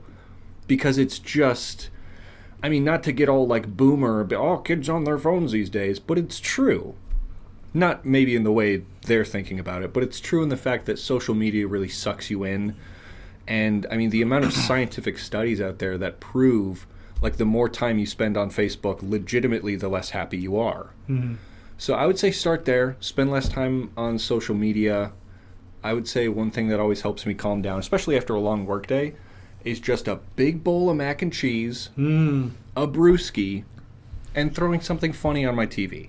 Comfort food, a beer, and something funny. Yeah. Yep, that's true. I'd say that's steps 1, 2, and 3. Also a shower. Like if you're physically stressed, agreed. The first thing you do, work boots off, hop in the shower. Instant refresh. Yep, I absolutely agree with that. That was going to be my answer, like part A and part B. Part B is go to bed, take a nap. Oh, smart. Just shut down. If you're kind of in that mode where you need to take it down a notch, take a nap. Yeah. That's smart. Take that hot shower, take a nap, wake up refreshed, and just slowly kind of get back into it. Yeah, because stress and tiredness go hand in hand. They do. And stress is a killer. Right. That's not what you want. Nope. And if you're too stressed, like we were saying earlier about the heroin, I mean, it's a thought. All right, let's take H off the table for right now. Oh, if it's not an option. Let's just assume everybody doesn't have heroin in their top left desk drawer. Oh, you guys don't? And no, Aiden. No, we don't. But let's just maybe throw on the table maybe a pen, maybe Smedibles, maybe something like that. Right. A little indica. Yeah, something to bring you down some. I unfortunately live where it's not legal, and I am tested to ensure I'm not on it. Although we can drive an hour in either direction and to get it legally. Right. Which is weird. It's almost like the state we live in is pretty dog shit and is just losing tax revenue because they're egotistical and or legitimately stupid. They're just legitimately stupid. Yeah. Yeah, for sure. Interesting how that works. But yeah, that's a good idea. Indeed it is. Yeah. Indeed. Quite indubitably. At Mike Check Chuck. Oh, my man. I'm always singing, dudes. If I were at karaoke and you jump up on stage, what are you belting out, my guys? Ooh, that's a good question. It depends what crowd I'm around, right? Yep. Because, like, if I'm with the boys and we got a couple of them up there, I'm cracking out something Frank Sinatra. You know, we'll sing... Yeah. Fly me to the moon. Yeah, we'll crack out some Frankie. That could be a good one. I would say if I'm feeling edgy, maybe some type of rap track, maybe Not Like Us, even though I would really have to be cautious to ensure to censor words I'm not allowed to say. You replace it with something... Right, replacement. Yes. So I think that's got potential. Mm-hmm. Yeah, probably one of those. If I think Gin and Juice does not have any N-bombs in it, so you could just go up there sing Gin and Juice. You could do that, and that's a solid choice. That's a solid choice. It's a song everyone knows. Yep. So, yeah, Gin and Juice, Not Like Us, or anything Frank Sinatra would be for me. I agree. It depends who you're with or what you're doing, because last night, I made mention earlier in the show, we ended up at a late bar called Duffy's. And there was a band, they were pretty decent. And after the band stopped, it went back to the jukebox, which immediately filled up with all sorts of music. So this song by Marvin Gaye and Tammy Terrell, Ain't No Mountain High Enough, started playing. Oh, sure. Well, my friend Jess and I, we immediately start belting it out. She's doing the girl parts, I'm doing the guy parts. And all of a sudden I'm like, karaoke terrifies me. Now you're talking about a guy that lives behind a microphone, whether I'm emceeing or I have my radio show or this podcast, and the thought of me going up in a bar where 95% of the people aren't going to give a shit anyway, and singing something terrifies me. I'd almost rather get in a shark cage. And that says a lot for you. And that says a lot for me. But we did that, and I said, if I ever do this, I will do this song with you. I said, that's it. Yeah. I said, and if I get past that, it takes some of that anxiety Take the away. edge off, yeah. Then Aiden and I have discussed in the past about doing this song, What You Won't Do for Love. Oh, Bobby Caldwell. By Bobby Caldwell, the blackest white man ever. So soulful. So soulful. Looks like Indiana Jones. He does. The dude's he's got several vibes going at once. And we had talked about doing that, so that might have to be my second song. So we'll see how that goes. That's a great idea. Mike Check Chuck, that's good call out. Definitely good. At So Over It 23, this is deep. Had a friend betray me, a boyfriend cheat on me, and a boss throw me under the bus in the same week. Wow. What should I do? Hitmen are too expensive. You know what? You are a strong, independent woman, I assume. You're a strong, independent being. Become a hitman yourself. There you go. Go out there. Judge, jury, executioner. Damn right. You could even bring an axe, build a guillotine in their front yard and say, come on. Let's go. Come on. You know what's up. Absolutely. Yeah. Well, here's what I would say. If you had a friend that betrayed you, that they're not a friend. So you just cross that one off the list altogether. It's a good mindset. So that's a mindset. This is like, you know what? Friends like that, you don't need enemies. Gone. Immediately off the table. And then you got the boyfriend that cheated on you. Well, if he cheated on you, that's, to me at least, that's a deal breaker. Completely. Yep. Because I'm from the school of once a cheater, always a cheater. Very true. So it's one of the largest breaches of trust imaginable. Oh, 100%. If you're not happy with someone, then just end it and then go be with that other person if that's what you want to do. Right. So, boom, cross that one off. Now you're just left with one. You're left with your boss. So you got a couple of options there. Number one, just quit. So many boomers have the mindset, no, you got to stay at your job. You got to stay at your job until you have another job. Do you know how hard that is? So you're just saying take dog shit up your ass week after week, month after month, until maybe you find something else. Nah, if you are being treated like shit at work, option number one, especially in Indiana, which is a right-to-work state, you have the right to pack up your shit and walk out the door. True. Gone. See you later. Have fun doing my work. Right. Or having some of these other flunkies try to do it. Yeah. Number two, play the game. Play the game. If you got a boss like that and they want to throw you under the bus or do shit like that, all right. Be vindictive. Yeah. I don't give a shit.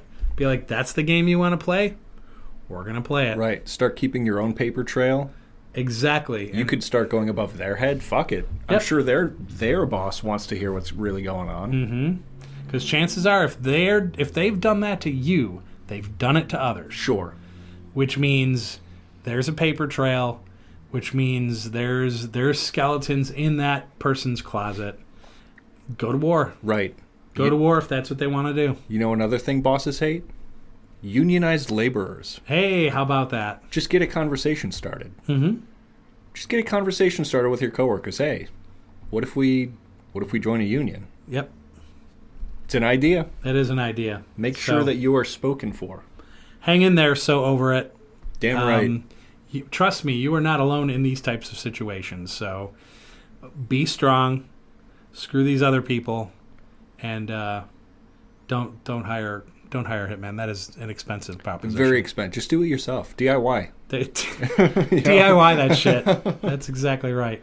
The last one I have today, at Stoner Stanley 420. My man. Hey, Alan and Momo.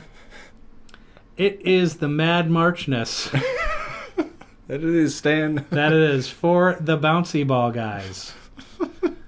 I have the California Dog Boys winning over the Wet Bandits. Where did my money go? Oh, Stanley, you are a precious fellow. Yes, isn't he? I would say stick with weed. Gambling is not going to be your forte. No. And believe it or not, I had the California Dog Boys also. So just running the table. We're in the same boat. And go out there and bouncy ball with the guys maybe sometime. That's what I'm thinking. Yeah. You might enjoy that. Fucking Stoner Stanley. I love Stanley. Stanley, you're the best. Anyway, that brings us to the other foods. So there are foods, like we just talked about in our Munch Madness. Tasty foods. Tasty, lovely foods. Well, Aiden finds the foods that would make a billy goat puke. So I'm interested, what did you find for us today? Well, on the other foods, I found another drink. Oh, for us today. A beverage? A beverage. A little something called Baby Mouse Rice Wine. Oh, no. Oh, no. Baby Mouse Rice Wine. This, I'm just going to read this article. Okay. From culinaryschools.org. Oh. Baby mice. What is baby mice wine? Oh, no. Inquiring minds want to know. What better to wash down your gelatinous lumps of live fish than a nice chilled cup of dead mice? Baby mice wine is a traditional Chinese health tonic, which apparently tastes like raw gasoline. Oh, God. Little mice, eyes still closed, are plucked from the embrace of their loving mothers and stuffed, while still alive, into a bottle of rice wine. They are left to drown and ferment while their parents wring their tiny mice paws in despair, tears drooping sadly from the tips of their whiskers. Oh, that's hilarious. Wow. Would they get James Joyce to write this? Right. Holy hell. A different article I found. In China, you can find rice wine with creatures at the bottom, in parentheses, mice corpses. Newborn mice simply enter the wine when they drown. They're not much older than 3 days.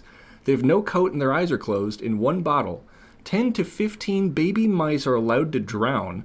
The wine is then left to ferment with the corpses for at least 14 months. The taste can be likened to gasoline and can be attributed to the rotting dead baby mice. That's so That's gross. Sick. That is sickening. Ugh. Yeah, baby mouse, rice wine. Yuck. If anyone out there has tried it, Let us know. I was just about to say keep it to yourself, but you could also let us know. See, I'm just curious. I'm a curious boy. Yeah. Curiosity killed the mouse, I guess. Oh, hey. I okay. like what you did there. Okay, not bad. Just keep that to yourself. Right. Anyway, we're going to take... If you look at the images, it's disturbing. Oh, the baby mice. Oh, the baby mouse rice wine. Oh. Yeah.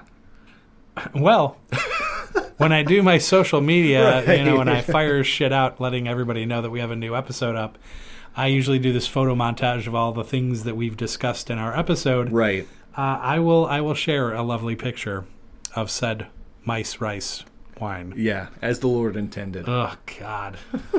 Whew, with that, we are taking a much-needed break, and we will be right back with You Just Made the List.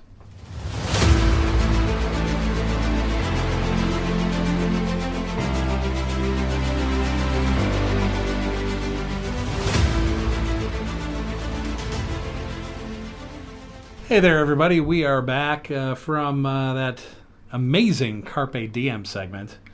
So please keep sending them to us here at the Mark Mo Show. Reach out on the socials, like, subscribe, all that fun stuff. We're now on to You Just Made the List. It's a top 10 list of, well, hell, just about everything there is to make a list of. Good stuff, bad stuff, in between. We do it. 10 to 2, and then our big number one reveal. And the only rule... No rules. No rules, man. Nuh-uh. None. Be like, oh, can I do this? Can I do that? Yeah, Sure. sure. Did you see the rule? There's Right. no rules. No rules. You're welcome. The only rule, no rules. All right, we're going to get things started. Top 10 worst smells. Oh, yeah. Oh, yeah. Top 10 worst smells. And there are plenty out there. There's a lot of bad ones. It's a lot of bad smells. There's a lot of good smells. There's a lot of bad smells. A lot of bad smells. So I've kept this to 10. So I'll do my 10 to 2. Number 10, driving by garbage dumps. Oh, yeah. Used to do that on the south side of Chicago. You pass a big dump there. There's another dump in Indiana somewhere. It's a couple, yeah. Yeah, that are kind of stinky. But here's the thing. In Illinois, it's been drowned out. Now when you drive on the south side, all you smell is marijuana. Oh, yeah. That's so all true. you smell is marijuana. So first of all, good for them. Yeah, must be nice. And secondly, thank you for taking the garbage out of the air. Yeah. Number 9, fish, cooked or not. You stink fish. It's not even the smell of the ocean, because the ocean just smells like salty, humid air. Yeah, No, fish have a scent. they have a scent. Yeah. And see, here's the thing. Like, I can take a steak. I can buy it at the grocery store, take it out of that cellophane or whatever, and put my nose up to it, and I'm indifferent. Like, it doesn't have a pungent odor. If it does, throw it away. Right. It doesn't have a pungent odor. Just smells like meat. Yeah. It just doesn't, chicken really doesn't have Doesn't have a scent, really.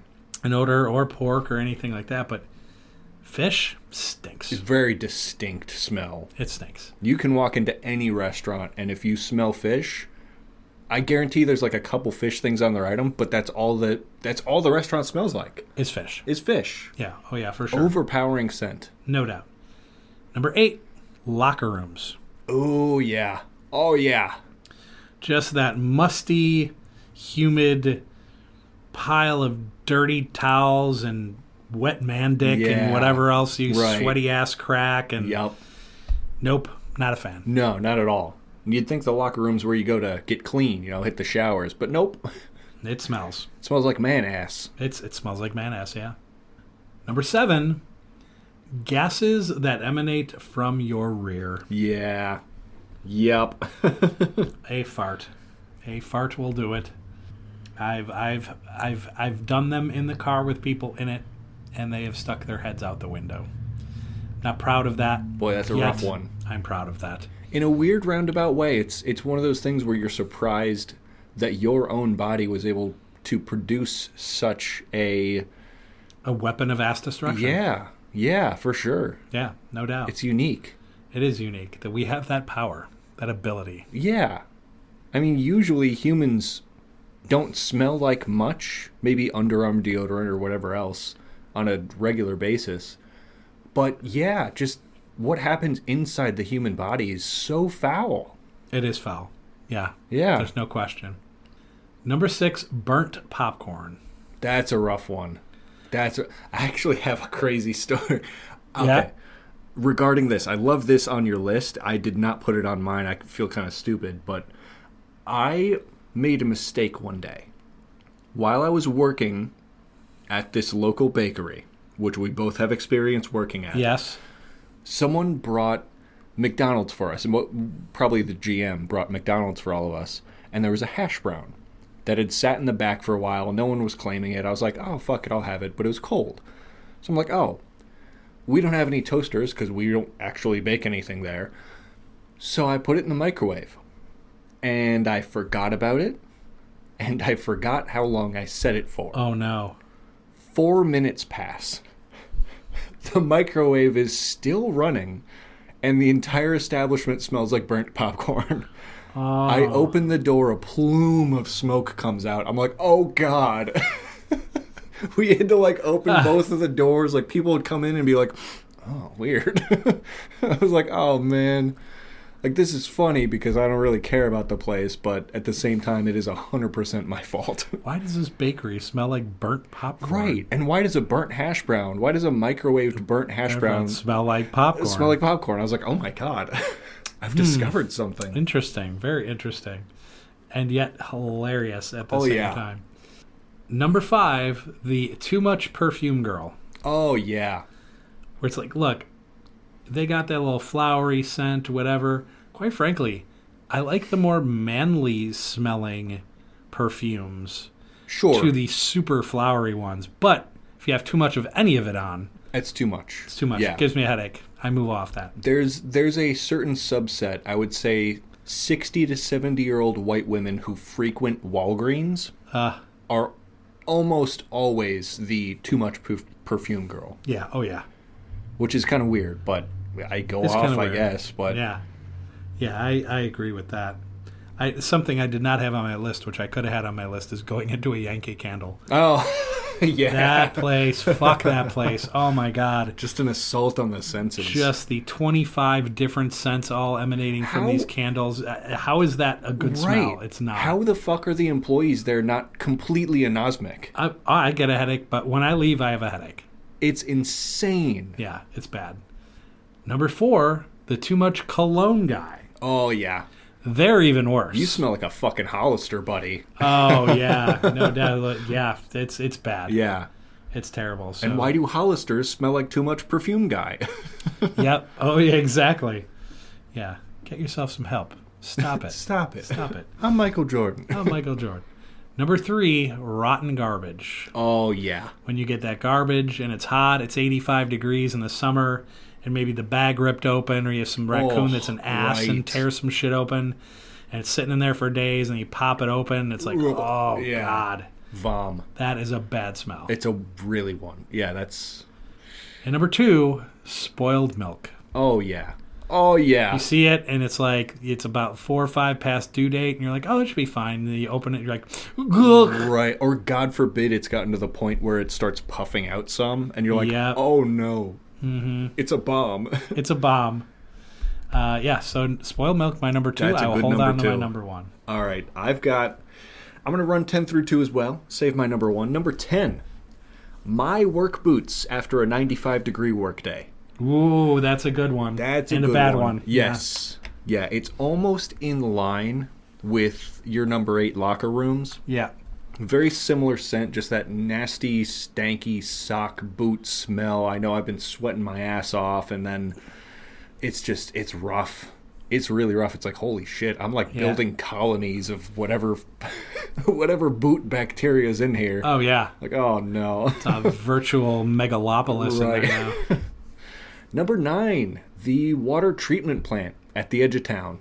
Smells. Smells like sewage because that's what they do, right? That's what they do. That's what they do. God bless them for it. I know it's necessary. It's one of the better ways of, cleaning water.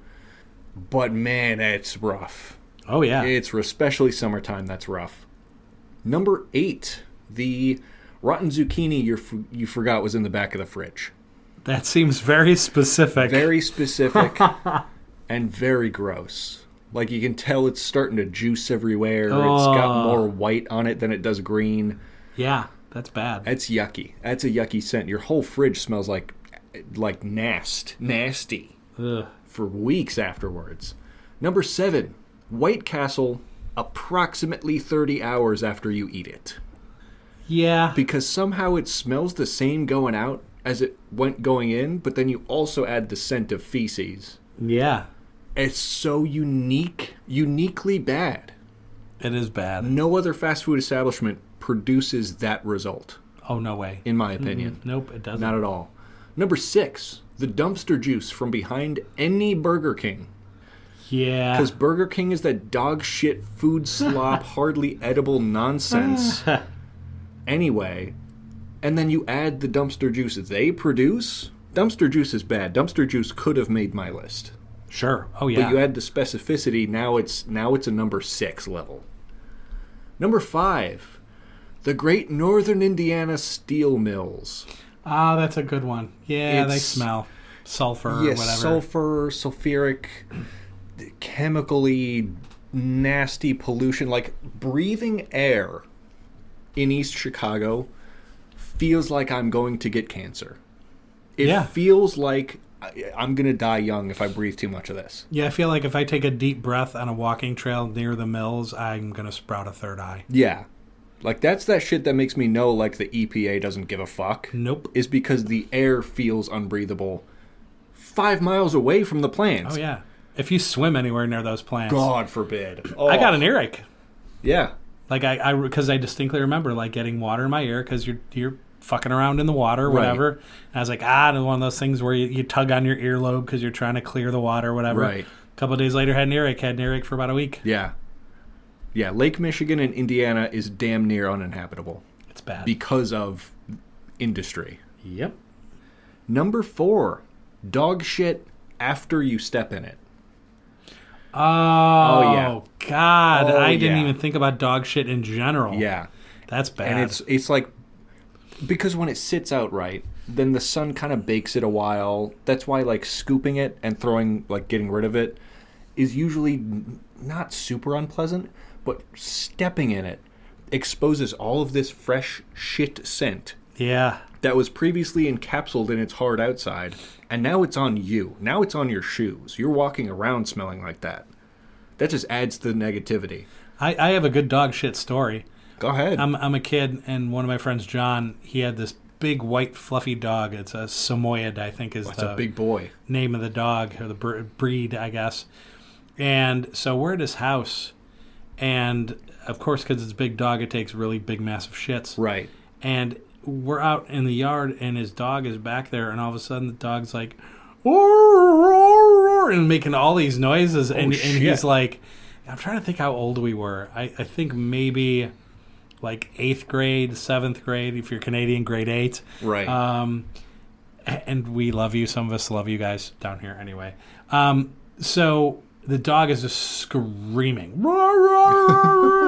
And he's like, oh my God. He's like really upset. Right. And meanwhile, I am biting my lips so hard to stop from laughing my ass off because this dog is one-legging it, man, and trying to push out whatever is in there.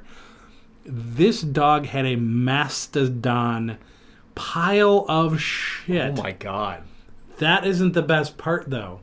Apparently, it ate a Barbie doll. Oh no. So it was a massive pile of shit with a Barbie doll head on it. And I'm fucking laughing my ass off. The dog immediately went and laid in a corner like... Oh my God. That was like giving birth to that dog. That Right. dog's ass is going to be sore for a week. A Barbie head came out of its asshole. Oh my God. Oh my God, I was dying. That's I was dying. fucking crazy. And it stunk. And it stunk. Yeah. He was like, well, my sister was looking for that. I'm like, well, tell her you found it. Tell her you found it. Tell her where it's at. Oh my Lord. Oh, yeah. That's so gross funny. and smelly. Big tip. Treat your dogs like toddlers. Don't let them eat anything like that. Especially Barbie dolls. Right. My God. Number 3 on my list, the flatulence of Kevin Boland. Ah. It is... You had farts on your list, which is fantastic, but I felt I had to be specific. That was specific. Because my good friend Kevin Boland, really, really funny guy, but he has such a unique way of making human beings disperse from any given area. He bends over and he speaks from his rear. And that shit is loud. That is loud. And it stays. It stays. Yeah. Like, you can crack the windows open, turn the fans on, light candles. Days later, you will walk into that room and be like, it's a dense fog. It is a dense fog, and it's such a uniquely bad smell. Mm-hmm. Like, farts are stinky, right? It smells like human shit. But his, oh my god. Oh my god. Bad. It's a unique experience. Number 2 on my list, spoiled milk left out on the countertop. There you go. Yep. Our number 2s were exactly the same. Ugh. Spoiled milk, it's so bad. It's the only dairy product I know of that contains that uniquely horrific scent. Yeah. Like, spoiled cheese is gross, slimy, gets moldy, whatever, you throw it away, it's fine. But spoiled milk is so special in how horrible it smells. I agree. It's disgusting. Yeah. I'm not a fan. That brings us to our number 1s. Don't know if those would be the same. Mine is body odor. Ooh, yeah. Now, to be specific, and this is more personal, if, for example, say I'm working in the yard, I'm doing something outdoors, it's warm, you're going to sweat, whatever, and you forget to put your underarm deodorant on. Oh, that's rough. And you're out there and you're working, and immediately you don't notice it right away, unless, of course, your arms are always up over your head. You don't notice it right away until it's like, oh, yeah, time for a water break, and you go inside and you get a glass of ice water, and you're sitting there and you're like, wait a minute. Yeah. Wait a minute, and you lift up your arm, and it's like your right, eyes it's like, almost crossed. It's like, forgot the deodorant. Right. Holy hell. But I kind of just threw body odor because it could be anything. Like when you're out there sweating your ass off, could be your ass, could be anything, just your general body odor. But under the arm specifically, it's rough. Get real dodgy if you forget that deodorant, man. It gets bad. It's like those 95-degree work boots are all of a sudden 6 inches away from your face. Exactly. Knowing damn well you are producing that scent actively right now. Yeah. It's like, oh no. It's like, okay, time for a shower stat. It's especially embarrassing when you're out. When you're out. You're out somewhere. Because you're smelling it and you're like, man, if anybody's close to me, they're going to smell it. Right. Yeah, that's a rough one. Yeah, for sure. That's a rough one. All right, your number 1? My number 1, a porta potty on a hot, humid summer day. That is an excellent one. It's rough. I didn't think about porta potty. Public restrooms are gross. I mean, thank God they're there because, you keep... If you need them, yeah. Keep pissing shit off the street, which is a plus. But public restrooms are bad. Porta potties are especially worse because they contain no plumbing. You have to have someone come out and service it, refresh it. Now imagine that, day 3, no servicing, it's humid as hell, 90 degrees outside. Yeah. Maybe you're at an event, I gotta piss, you walk inside, nope, I'll hold it. Oh, for sure. Whoever was in here last did me dirty and everyone else dirty. Yikes. 100%. Yeah, porta potties are nasty. They are so nasty. Necessary, yet nasty. Yes. A fair combination of both. Well, that concludes our You Just Made the List. If you have anything that we missed you want to share, please feel free on the socials. That brings us to our next segment, Review Preview. I actually went and saw a movie and enjoyed it quite a bit. It was a movie called Novocaine. So, when the girl of this guy's dreams gets kidnapped, he turns his inability to feel pain into an unexpected advantage as he fights a bunch of thugs to get her back. Stars Jack Quaid, Amber Midthunder, great last name. Jacob Batalon and Ray Nicholson. It is a fast-paced thriller with an unlikely hero. Movie has a lot of heart, and despite the chaos and violence of the movie, because it's very violent, but it's also rather funny. So I enjoyed it. I enjoyed the pacing. I enjoyed the several laughs that I had and all that kind of good stuff. So I give it a very, very solid 7.9 out of 10. That's righteous. I think if you go out, you're definitely going to enjoy it. And this has potential for kind of a series, I think. So very fun, though. That's righteous. Definitely fun. my preview movie coming up here, A Working Man, Levon Cade, yeah. left behind a decorated military career in Black Ops to live a simple life of working construction. However, when human traffickers kidnap the boss's daughter, his search to bring her home uncovers a world of corruption far greater than he ever could have imagined. The film stars Jason Statham, and the release date is March 28th. I've always likened Jason Statham to the white Denzel Washington. Ha! You know? That's pretty accurate. Just the constant badass, always somehow a little bit mad. Never overplays a role. Just Right. like it's just in his wheelhouse. Exactly. Precisely. Yeah, I saw the trailer to this one. It looks really good. It does. So I'm definitely looking forward to that. But highly recommend Novocaine. It's fast-paced, thriller, gory violence. Good. Gory violence, but you're going to giggle too. So it's good stuff. And just like so ridiculous in some spots, it's just funny. Yeah. It's like they're not trying to be anything than what this movie is. It's just, I love it. It was really good. Brings us to our next segment, semi-related, in that it could be a movie, it could be a TV show, it could be a game, YouTube, whatever, while you were sleeping. So, Aiden, tell us what the hell we slept on. What you guys have been sleeping on, this little video game that I've been really enjoying playing. Astroneer. Astroneer is a very fun game. It's like sandbox, adventure, crafting, build your own world style game in a semi-cartoony art style. It's released by indie dev System Era Softworks. Came out in the late 2010s on, I think, PS4, PS5 era consoles, and PC and Switch as well. Sure. So the character you play as is the Astroneer, so kind of like the adventuring astronaut style guy. And you are just dropped onto unfamiliar planets, and you have to essentially survive while crafting your world. I think the word colonizing is kind of maybe gives the wrong idea, but it's essentially what you're doing, just without the, genociding of natives that Right. the English are used to. It's more so you're just making the planet somewhat habitable. So you're out there, you're, collecting resources. You can only be off your oxygen tether for so long. Oh, God. So it's really fun, stressful at times. I'll give it that because, it's almost the same thing as like cave diving, because once you're off your oxygen tether, you just have what's in your tank, and God forbid you don't True. make it back in time. But yeah, you go out and you collect little bits of this world, kind of make it your own. It is really charming and fun, and just an easy way to lose several afternoons. But yeah, Astroneer, highly recommend. Astroneer. Yes.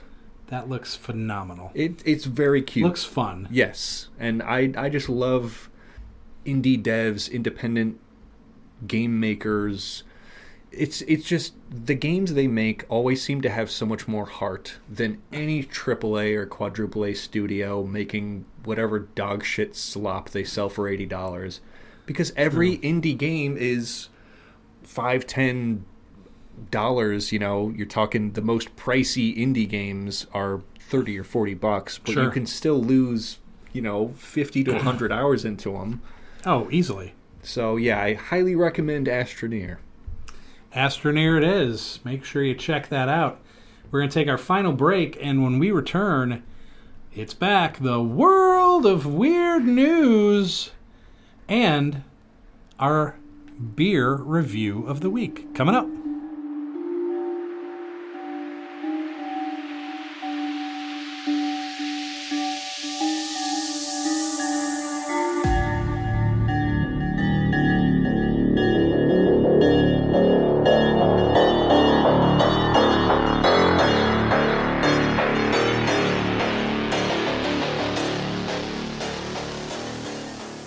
All right, everybody, we are back for our last couple of segments here on the Mark Mo Show podcast. I want to thank everybody for listening week in and week out. We appreciate each and every one of you. We're going to have some fun stuff coming your way as well. Some more interviews coming up. We've had one interview called Fireside Chats. We've had one of those so far. Got a few more coming up. Other than that, just week in and week out of chaos and shenanigans and tomfoolery and hijinks. Hijinks, plural.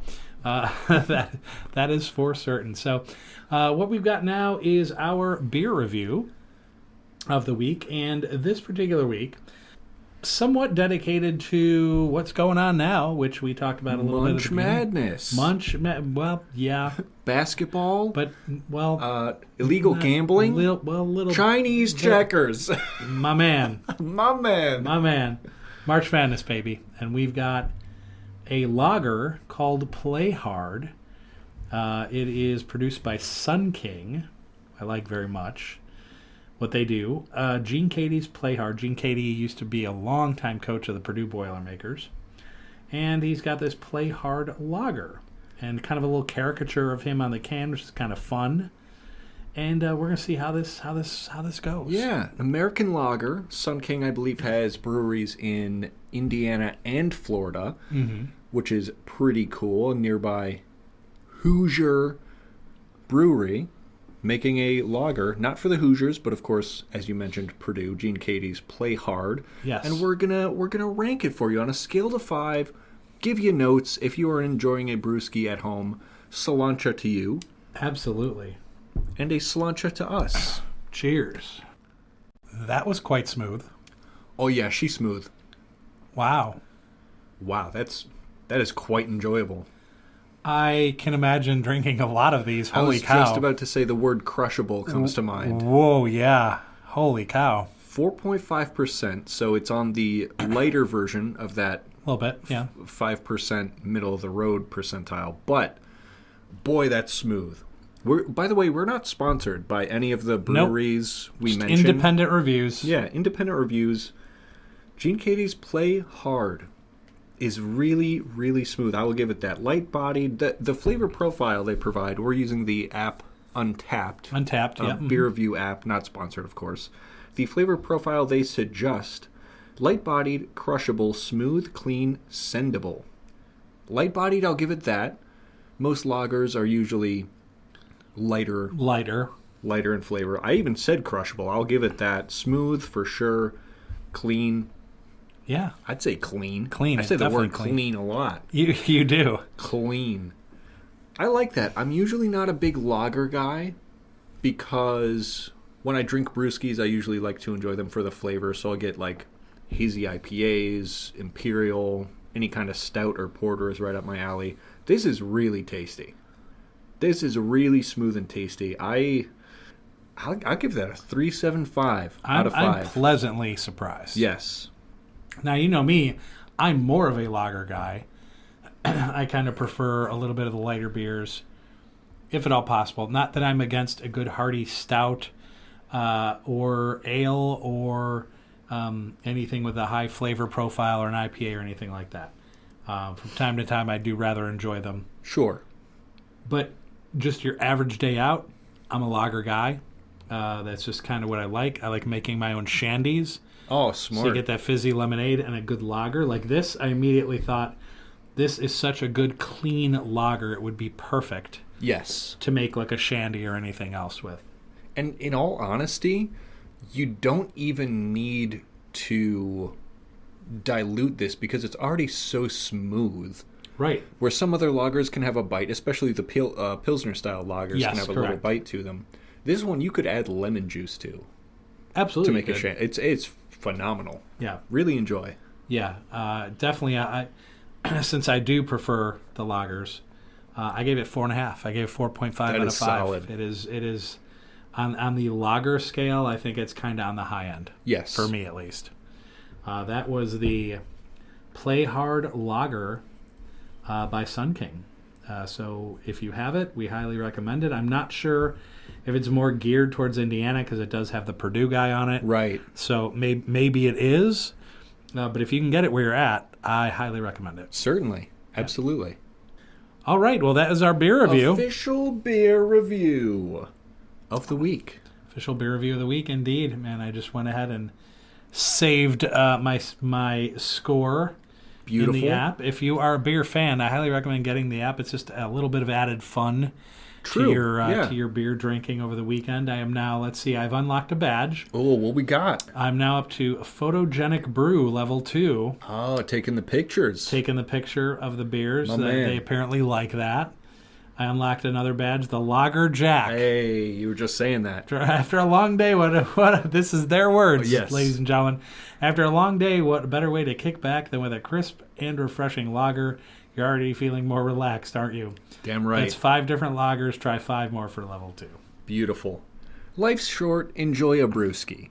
Oh, 100%. You know? No doubt. Could get that printed on a T-shirt. It should. And then we'll sell it to you. Don't steal our merch idea. Please, do not. Do not. We give enough ideas away. Yeah. All right, we're off to the world of weird news to close out our show this week, which is a lengthy show, but I hope you've enjoyed it.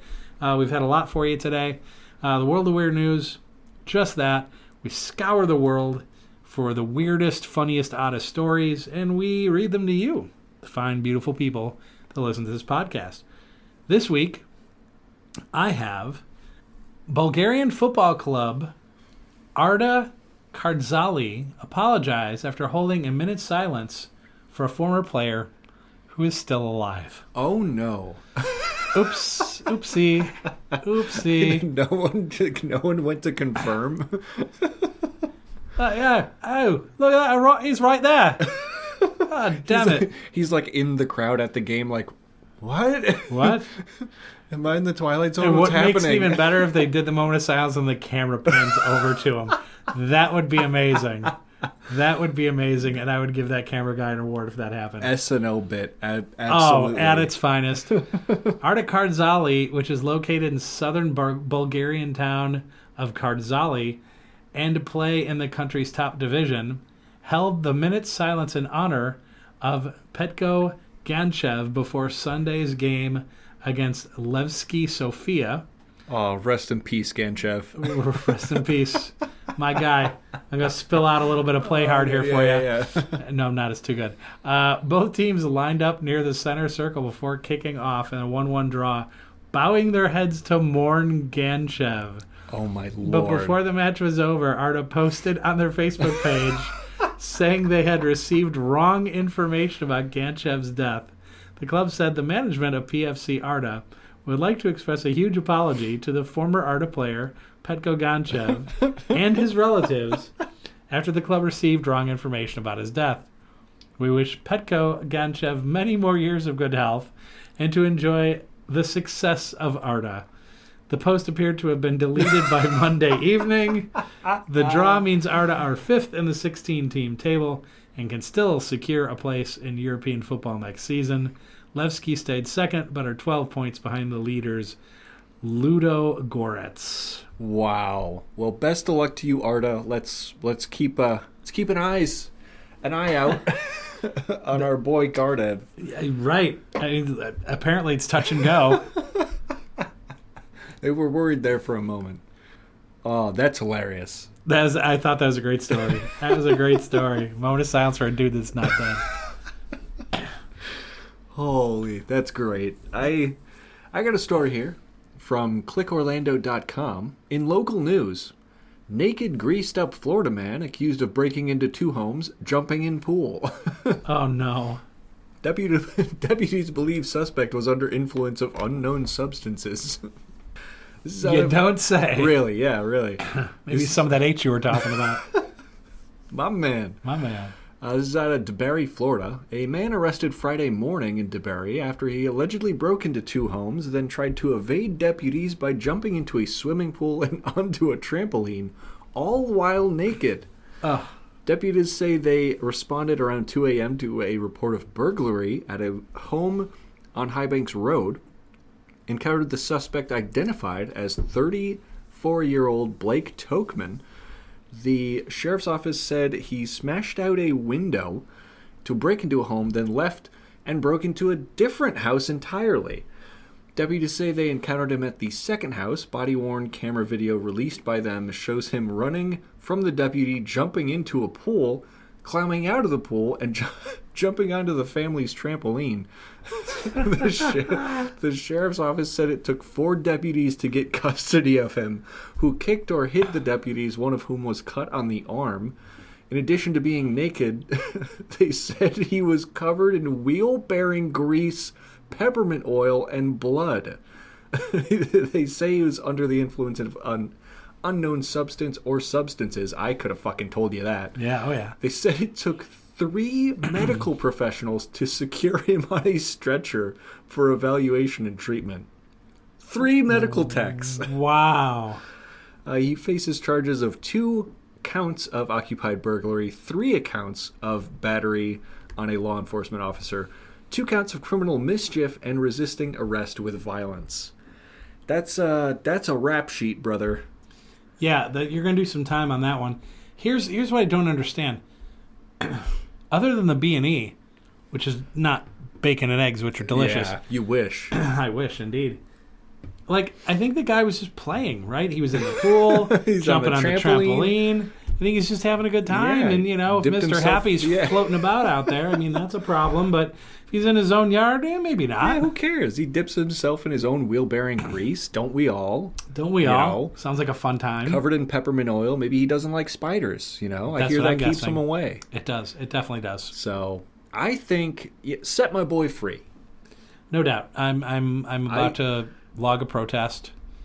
Yeah. One dude outside the jail with a sign. I know everyone's been talking about jury nullification with our main man, Luigi. Hey, yo, shout out Luigi. What's up, Luigi? I think let's jury nullify our wheel oil bearing, peppermint oiled up trampoline boy. I think that's fair. Break him out. We need to break him out. He clearly seems mentally stable. If we need to take this to the Supreme Court, we'll do it. That's just a guy having a good time. I completely agree. And in a free country, you're going to arrest this man in a supposed free country? Get real. Yeah. I mean, really, you just get up to that judge, and all you have to say is, bitch, don't kill my vibe. That's all you have to say. You know how the judge is going to respond? A word. Word. A word. Word. Let that man free. Clank, clank. I don't. Gavels don't go clank, clank. What the bang, bang, pop, pop, bang, bang. Yeah, I don't know. Whatever fucking noise they make. Your Honor, my client pleads oopsie daisy. Oopsie daisy. And time served. He can go free. And he does have a letter he would like to read. Yeah, Your Honor. My bad. Oh, my bad. My bad. You are free to go. Oh, hell yeah. Florida man stories are always great. They have a special place in my heart. Oh, no doubt. They're the best. It's the world has these amazing news stories, and yet some of the best ones come from our little penis-shaped state. Yeah, so consistently Florida. Too. I don't know if it's being so close to the equator, or I don't know. I don't know why people are so fucked up in that state. That must have been where the CIA did all of their MK Ultra stuff, and it just passed down generation by generation. People getting a little loopy. Now they're on their 3rd generation of loopiness, and it's just all hell's breaking loose.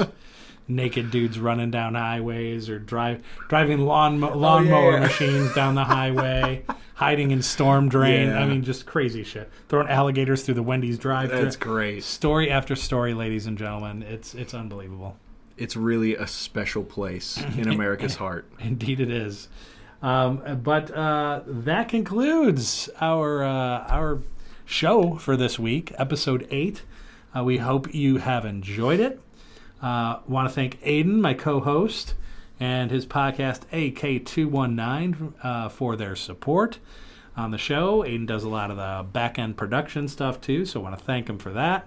I also want to thank, we have a lot of local businesses that support us as well.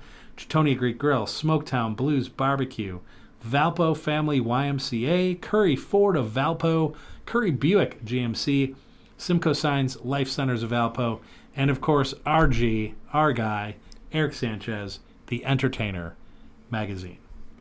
Well, that's it for this week. Thanks so much for listening in, and please like and subscribe. Have yourself a great week, and we'll see you in about 7 days. Bye. Bye.